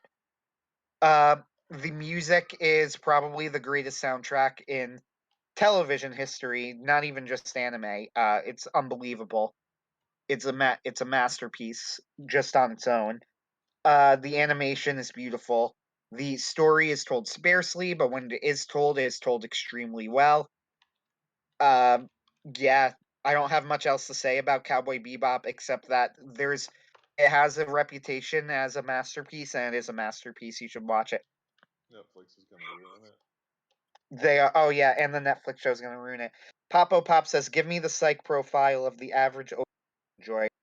Somebody who Average what? wanted to watch Overlord enjoyer. I could help with that. It's somebody who thought they would like Log Horizon, but found it too complicated. All right, moving on. Log Horizon. Uh, Oh, that's great. so yeah, Overlord just like tries to do what Log Horizon does, except it does all of it worse. Yeah. I'm just saying. I remember Digibro. Like people actually said to Digibro, "I don't understand how you can like you don't if you like Log Horizon." Digibro, like I can tell you, it's very easy to be a fan of Log Horizon and not Overlord. I can explain it to you. It's not that hard to be a fan of one and not the other. It's like the difference is that one is actually good. uh, No, I actually, to be fair, honestly, I never finished a season of Overlord, and so it's not. I don't even think it's on the list. But I didn't like despise it. It was just like, it wasn't that good. it wasn't. It wasn't like horrendous or anything. It wasn't painful. It just wasn't that good. Yeah. Log Horizon. Even though there actually is a lot to discuss with Log Horizon, we have discussed it before, so I think it's fair to not go as long about it. Log Horizon is honest about the types of people who play MMOs, and it feels like it's made by somebody who's actually played them. This is actually my biggest problem with the movie Free Guy, which seems to be something that a lot of people really love, and I feel like people are really overrating it. I thought it was an okay movie. I thought it was, I had fun with it, but it felt like the people who made Free Guy never actually played video games. Yes. I could. I got that feeling just from the trailer. Like they make a really big deal. I'm sorry for tangent, but this is like something that really bothered me at the time. They make a really big deal in the movie that they just wanted to create a game about watching people do things, and this was going to be revolutionary, and they need to convince people that it was a good idea. And I'm like, Sims, there is a game. It is called Sims. It's very popular. Why are you acting like this is an Sims with hyper realistic AI would friggin' print money? Like, why Oh, are you absolutely. acting like? Why are you acting like this is some sort of revolutionary idea? Like, this is not a niche franchise. It's extremely popular. Like that because that's what you're describing. You're describing Sims with hyper realistic AI. I don't know. Anyway, but Log Horizon, we've talked a lot about it. It has a lot of ideas that it explores in interesting ways, and its characters feel like they actually know, are the characters feel real, not like necessarily super three-dimensional, but like they're the sort of people that could exist in the positions that they're in that world, if that Yeah. makes sense. And that makes a really big difference. And the fact that it just has so many ideas and it has such a consistent philosophy that it really sticks to. It has so many good moments. It's just a great show. But however, since we've talked about it, I think we can move on fairly quickly from it. Yeah. I also want to Gurren Lagann. just point out real quick Oh, go that ahead. the psychological stuff I'm talking about is a result of me just studying it for years. Like, don't. It's like one of those things where you feel like, yeah, I could read a book on Freud, and it's like, yeah, absolutely. Yeah, it's daddy issues all the way down. Freud, my arch nemesis, Freud, Freud. Freud. So I am not a Freud fan. neither am I. But it's like you can sort of go for a whole bunch of stuff with it and just like overindulge in it. But in reality, like what we're talking about is what sort of power fantasy do you want? Do you have vengeance in your heart and you want to be an edgy shield hero guy and take revenge on the world that wronged you, or are you just somebody who wants a family, and a 9 to 5 and all this other stuff? So Yeah. you have to figure it out. And people do have reasons they like it, and they don't like it when you say, "Oh, you like this because of this." It's like, no, leave it alone. If they're not ready to deal with their trauma, then you shouldn't poke them with it. So actually, I was gonna say Gurren Lagann, but forget that for a moment. Let's do one. This is one I have not watched. Girls and Panzer. Why is it S tier? Why is it Superversive? It Ben, is go. it is adorable, and it is the perfect sports anime. So, what makes it the perfect sports anime? The rivalry has real weight. The rivalries have real weight to them, and they definitely have strong action scenes, contact. It works within the rules of the universe provided, and a whole bunch of other stuff. So like the actual mechanics of the sport are down, and of course it's very much like, how do they not take their heads off with the practice rounds? But don't worry about that. Just don't worry about it. They're like foam or something, and it's all exaggerated, something something something. There's an immortal metal shell around them inside the actual cockpit. Okay, but the rivalry between the various characters are great. They hit off just right. Each feels unique. Um, like they have this one mission thing where like this one character who's a bit of an American weeaboo, American Abu, if you will, infiltrates the American girl's ship. And she goes, "Yeah, that's right, hamburger. And the commander goes, "I like your style. What's your name, soldier?" Ridley. Like, no, she makes a reference to a movie, and then if I can't remember this right, but I think the commander goes, "Wait a minute, I've seen that movie," and they chase her out. So it's like it's got this like cleverness to it, like a genuine thing where it's like it's not just like, oh yeah, hamburger, haha, Americans are dumb. It's like then she makes a clever movie reference, and the American commander got the clever movie reference too, and outed her as a thing, as a spy.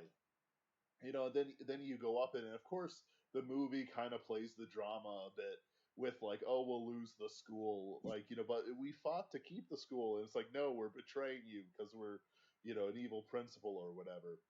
um which is like, okay, fine, I'm down. I'm down to clown. I'm a nominal child of the '80s. I was born in '89. Kids banding together to save their school or band hall or their rec center is my jam. That's catnip to me. And then you have like a practical rival, odds to overcome, long shots, sacrifices on all fronts. They bring out a super weapon, So which it's got a little bit of everything it's got a little to bit of everything, and it to balances. shorten it slightly because we're getting late. And the last fight in the movie is the main girl and her sister fighting against this ace in a suit in not a super tank but like the best tank they could have in the middle of a carnival, and they use, now this is big, they use the environment. Okay, most places do not use the environment, it's just fantasy whatever, or it's just the city, or it's whatever, but they use the environment, and they're like dodging in between the carousels, and you like one of them shoots a rocket with one of the things, so the rocket explodes and hits the other tank.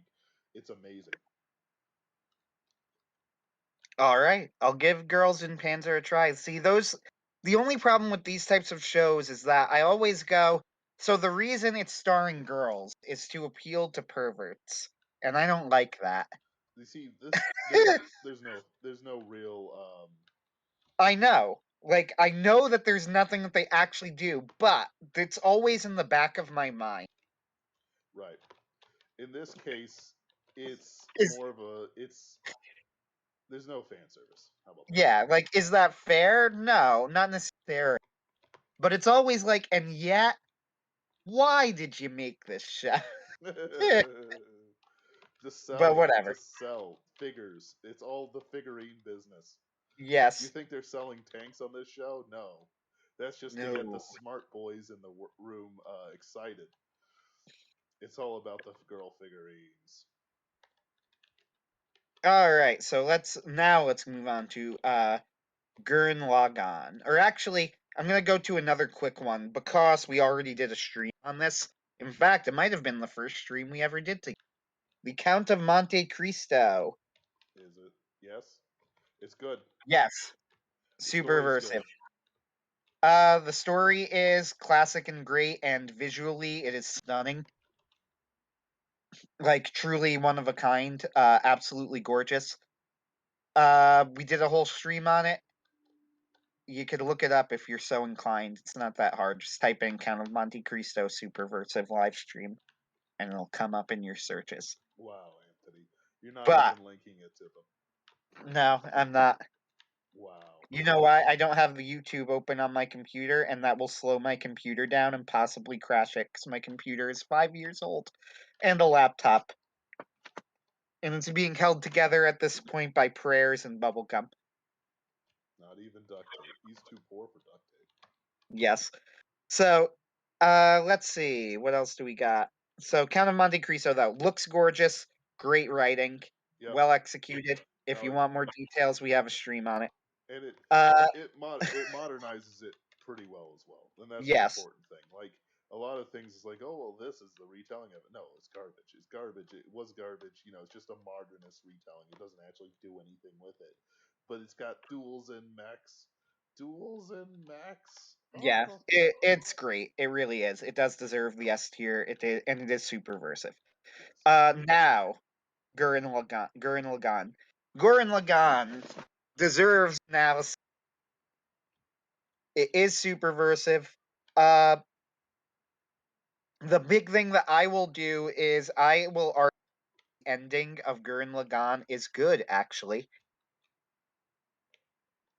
Okay.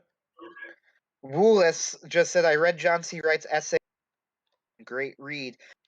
John C. Wright hated the ending of Lagann, and I used to agree with him. Then I saw Alexander's videos on Gurren Lagann. Alexander's videos were called the duality of Gurren Lagann and the underappreciated maturity of Gurren Lagann. And those two videos, I think particularly the duality of Gurren Lagann, convinced me that the ending of the show is good, actually, and was set up and fits with the show and was quite moving and effective. Uh, That's also, by the way, one of the reasons Alexander is absolutely S tier and one of my favorite YouTubers, because he managed to talk me out of a strongly held opinion with airtight reasoning and logic. On the internet too. You'll never see this again. That's true, pretty much. They are excellent videos. I highly recommend them if you've watched the show.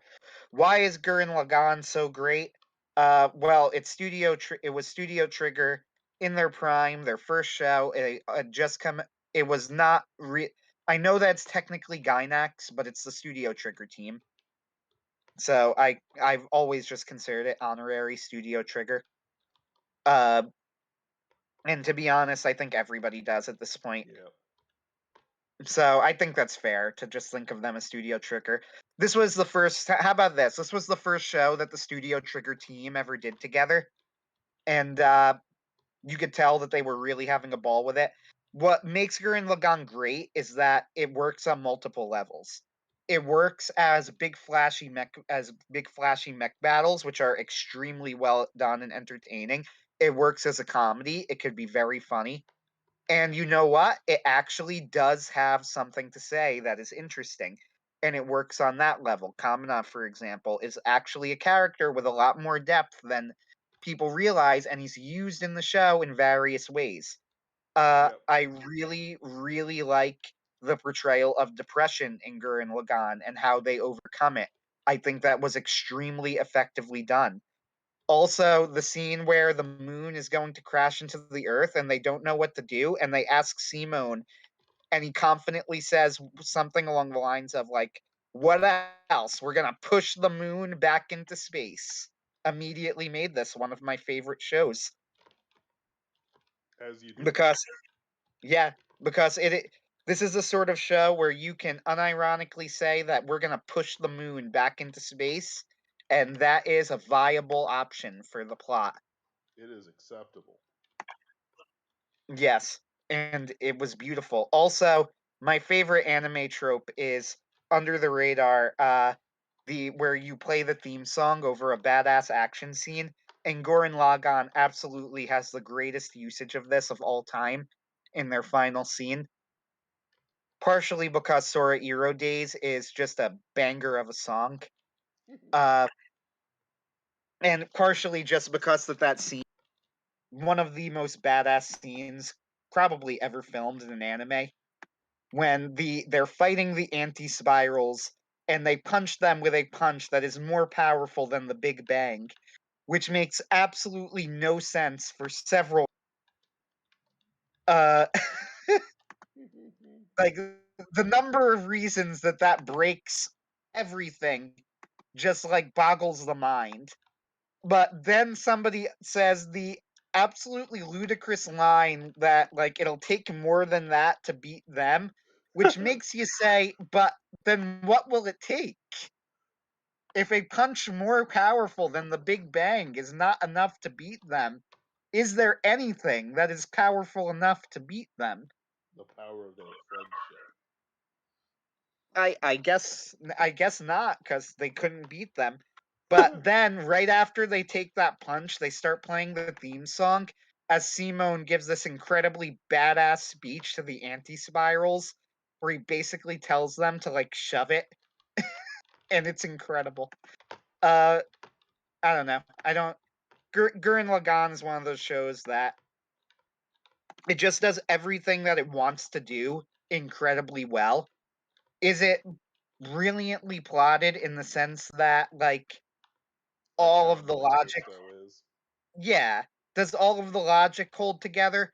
No, but is it brilliantly plotted in that every decision is made with a purpose and it knows exactly what it's doing? Yes, I think it is. Does it make total sense in terms if you examine the cause and effect of everything? Not necessarily, but I do think that there is a reason for everything they do. Yep. Characters are great. Animation is unbelievable. Soundtrack is great. The writing is deceptively smart, And again, I actually do think that the ending works, and in lieu of explaining it myself, I direct you to the video by Alexander, The Duality of Gurren Lagann, for a defense of the ending.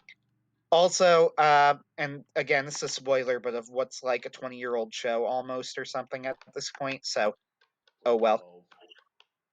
12, really? Yeah, actually slightly younger than I thought, but still over a decade, so I think it's fine. Kamina's death scene is one of the great death scenes in anime. He dies, then gets up, avenges his own death, and then dies again after giving a badass final line. It's just It's fantastic. it's also actually shocking too. Like I genuinely did not think they were going to kill him that early, and then when he got up again, I also was fooled. I was like, "Oh, yeah, they can't kill him that early." And then he dies, and he is dead for the rest of the show. Like they kill him. It's a ballsy moment, but whatever. Yeah, Kamina's the chadliest man of all time. So Yes. let's see. Uh, what else do we got in here? Another one that I haven't seen, so you can go into. This is, I think, the last one that I have not seen. Tatami Galaxy.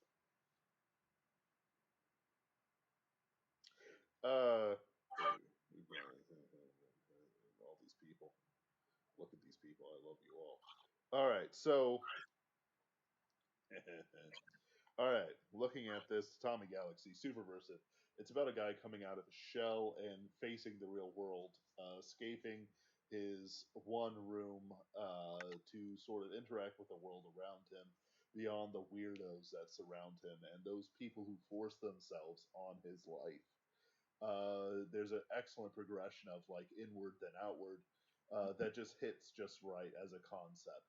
He starts looking more inward, inward, inward from outward, outward, outward perspectives until finally he's stuck in an infinite variation of his own room, um, eating the same sort of cake and like surviving off of his own food from alternate realities.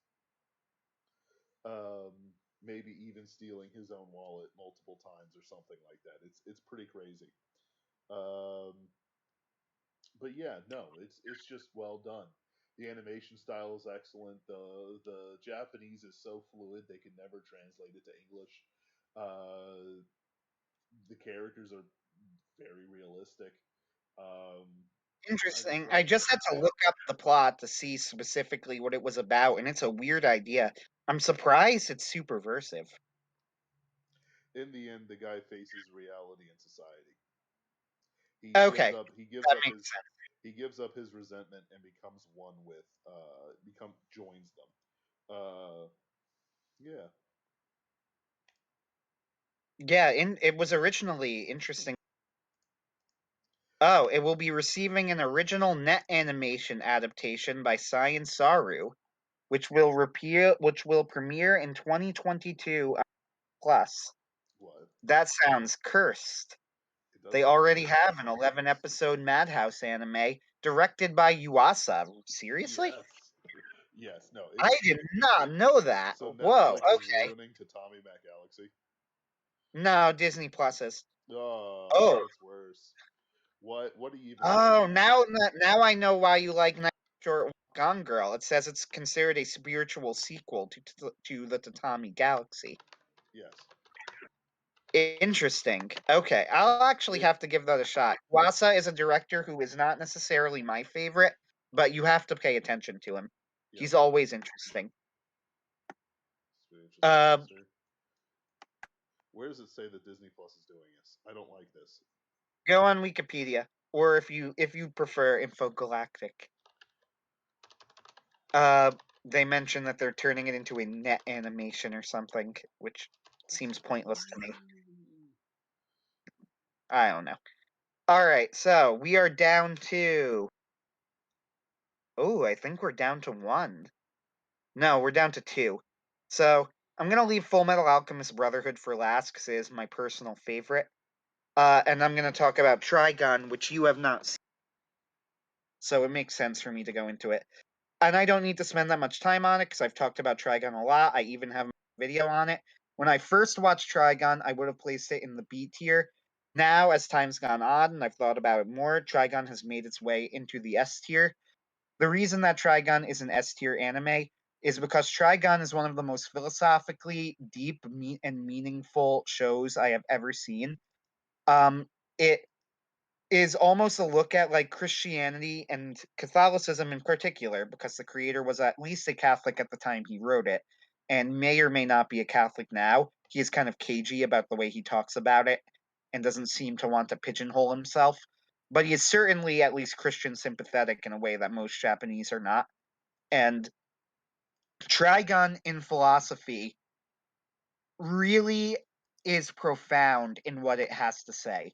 I do think that the show opens up slowly. Yeah, Megabuster Chef said Trigun is probably the greatest Christian anime of all time. I don't think there's a probably about it. I think it's undoubtedly the greatest Christian anime ever.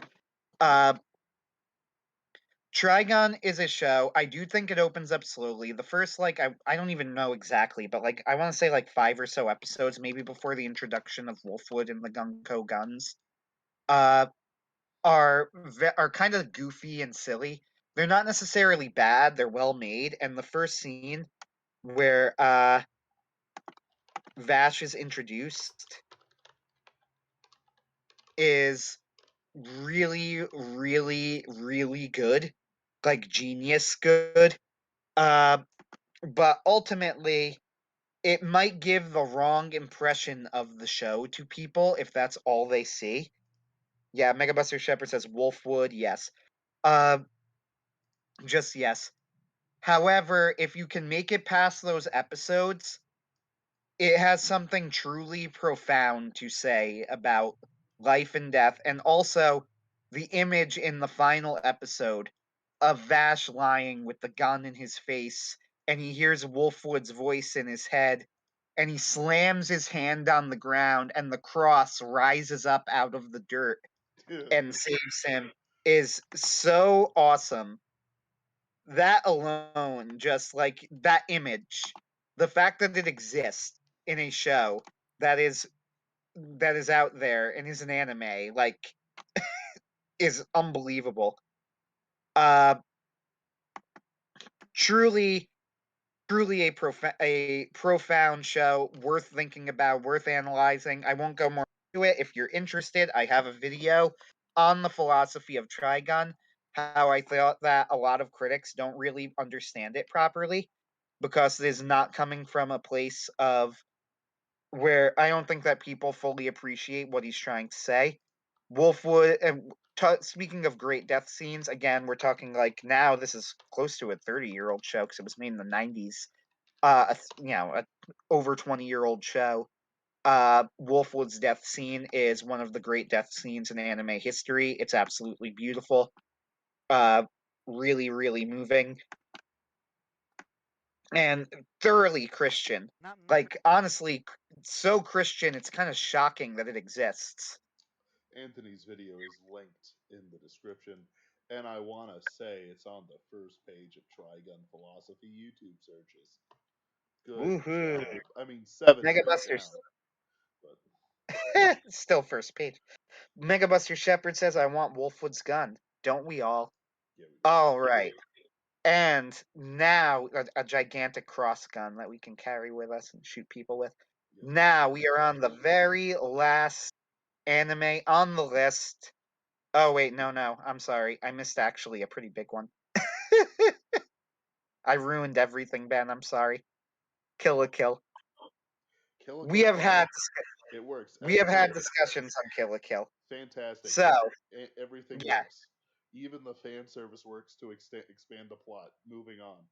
Like, can Yes. you imagine Okay. how So hard it is to do that? Fantastic.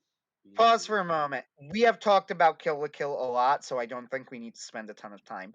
With that said, Kill la Kill is deceptively incredibly smart. When I first saw it, I ranked it in the question mark rank. I didn't know what to think of it. I rewatched it, and after Ben kind of talked to me about it and explained why he liked it. And armed with that new perspective, I gained a new appreciation for Kill la Kill. It is incredibly well made. And as Ben pointed out, even the fan service actually has something to say. I do think that some of the gags don't really work, but some of them work like gangbusters. It also has the greatest get to school on time episode ever made. It is probably like one of my favorite comedy episodes of a show ever. Kill la Kill works on multiple levels. It works as a comedy, it works as a drama, it works as sci-fi, it works as mech. It is a brilliant show. We have talked about it a lot, though. We don't need to more. Fullmetal Alchemist Brotherhood. Megabuster Shepherd says, I've also watched Kill la Kill. Yes, it is great. So, Fullmetal Alchemist Brotherhood is my favorite anime ever, and to this day, it still is. For both objective and subjective reasons, because you can't completely dismiss subjective reasons. So, subjectively, I did not watch Fullmetal Alchemist Brotherhood at any special time in my life. It was not the first anime I had, nor was it the first anime I had really enjoyed. That was Death Note. Death Note was the first anime that I watched and really enjoyed. Fullmetal Alchemist Brotherhood, famously, the first 16 or so episodes of the show are considered not as good as the rest of it. And I think that is sometimes exaggerated. I think they are quite good, and in some ways even better than the original Fullmetal Alchemist Brotherhood, which has severe pacing issues, and I don't think is particularly great. I would put that in like really low B to high C tier. I am not a big fan of the original Fullmetal Alchemist anime. Uh,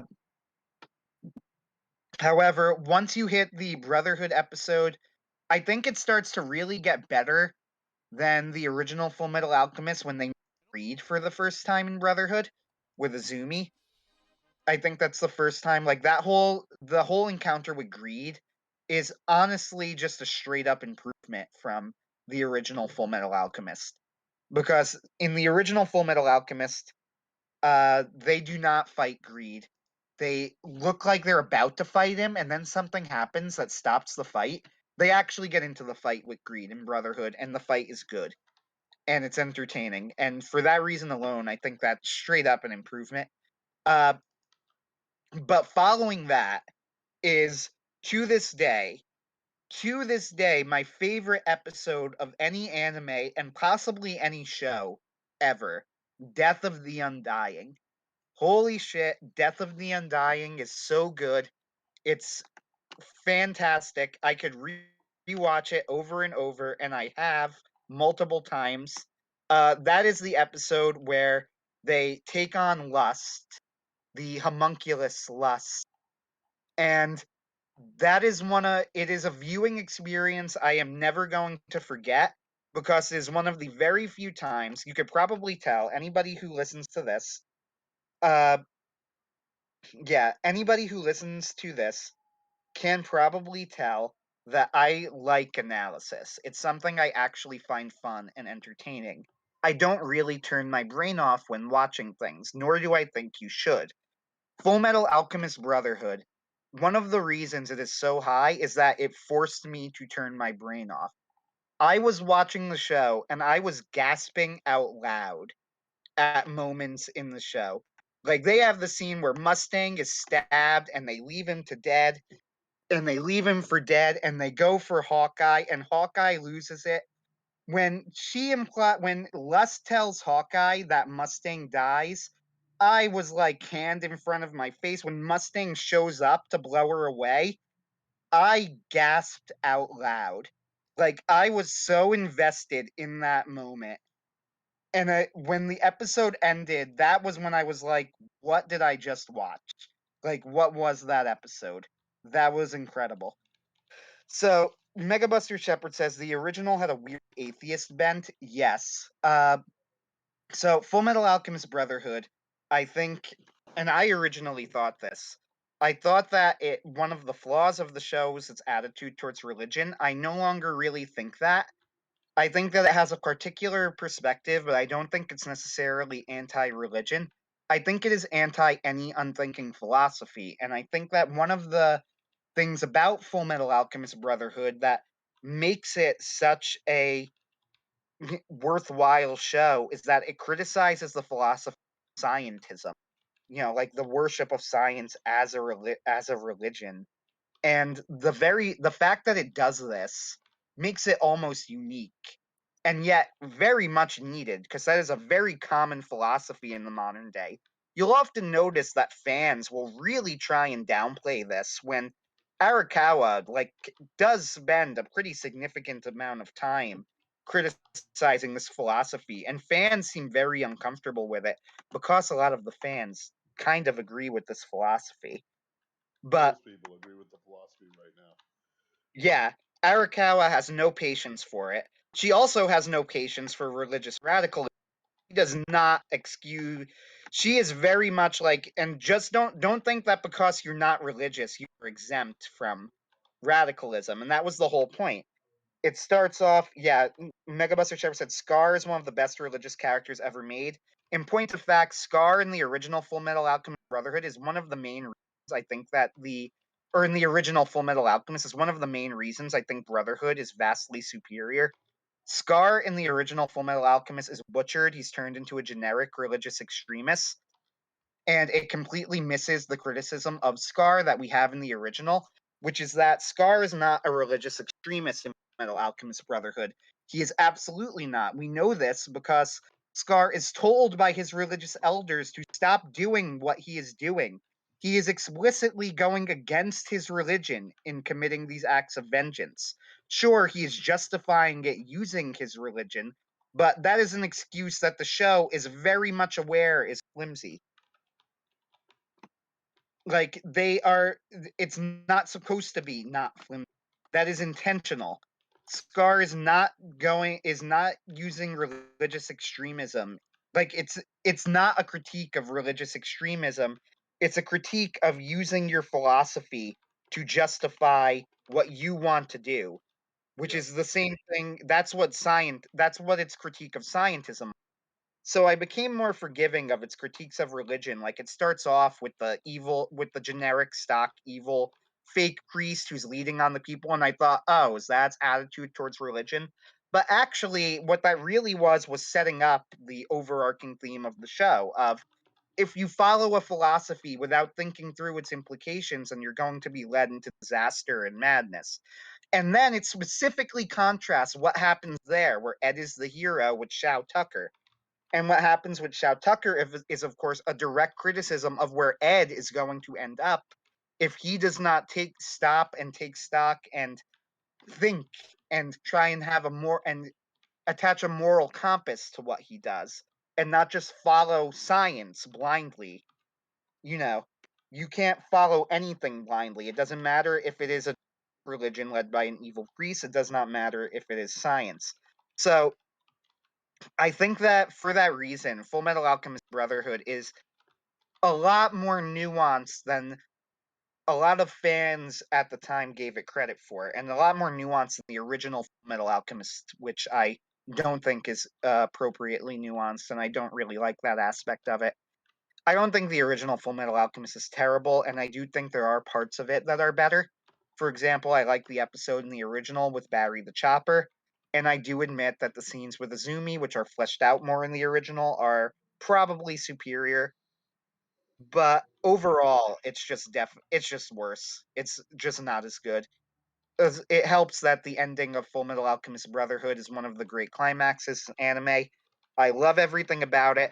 There are so many great moments and great lines. Yeah, pretty hard to say FMAB is anti. Literally shows up at the end to save everyone.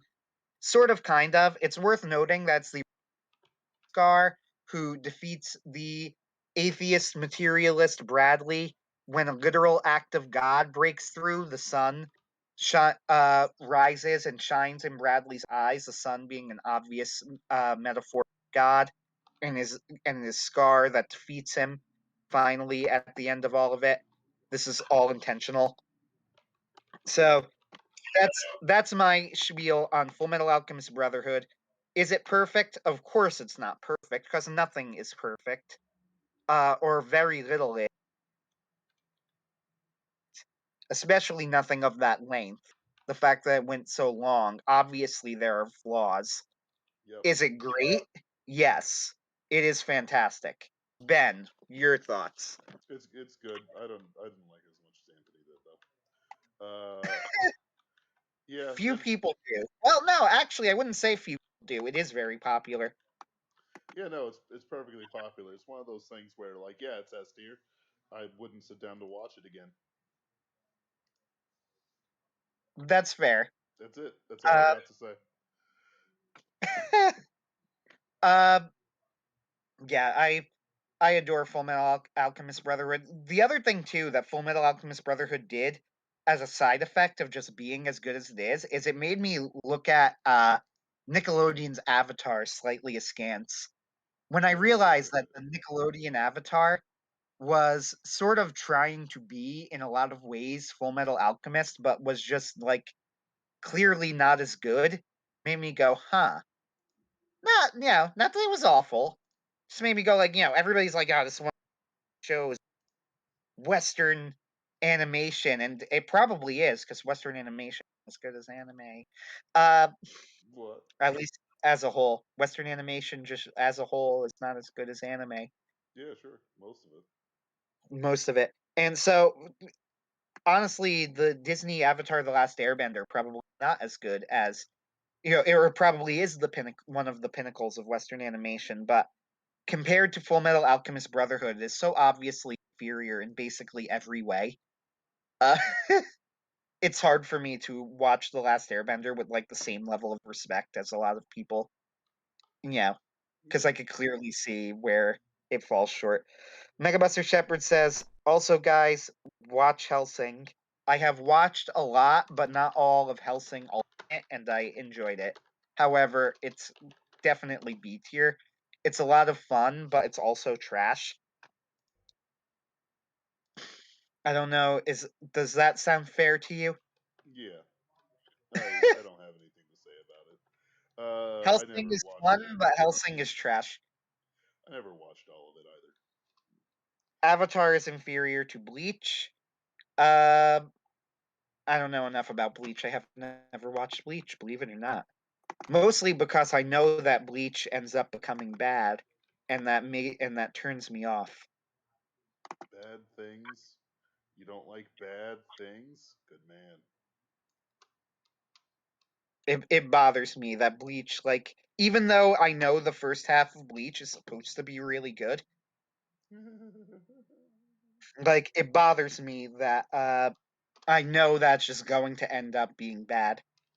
Which, by the way, is also kind of my issue. Naruto.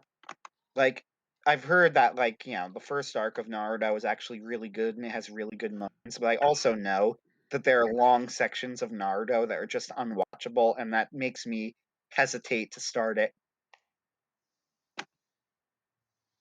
Yes. But whatever. So, Chittens. we're not going to do another anime stream like I'm. However, next time we discuss the anime tier list, do you want to discuss the D and F tier? Because we should probably combine the two since we don't have that many F tier shows.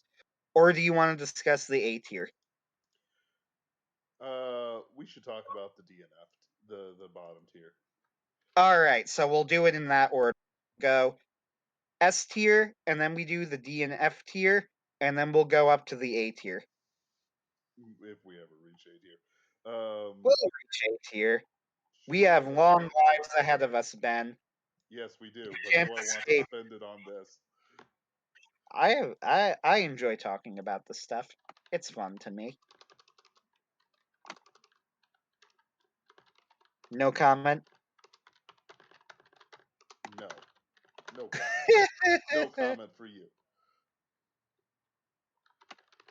Megabuster Shepherd has 2 more message redacteds, and I actually don't know what he said, so oh well. DNF tier next time we discuss the tier list, though. I'm gonna Yay! try and get a guest on for next week, though. Yes, I know. We'll see. I won't say who since they haven't agreed officially yet. I believe, but should be cool if we can get them. You know more than I do. All right. Thank you guys for joining in. Mention it.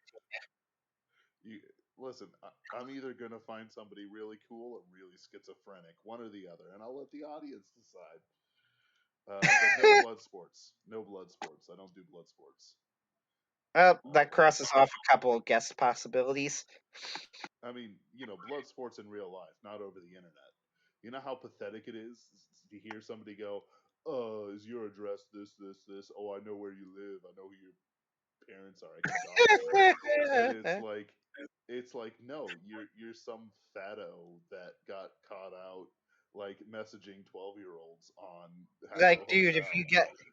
get like, dude, if you dox me, uh, nobody's going to read it anyway. Right? It's like, okay, fine, dox me. I live in the middle of St. Louis. There are streams with gunshots on it. Have fun trying to get to me. Have a So, good night. Woolis says, thanks for the great stream. You're welcome. And Yep. Megabuster Shepherd says, have a good night. You too.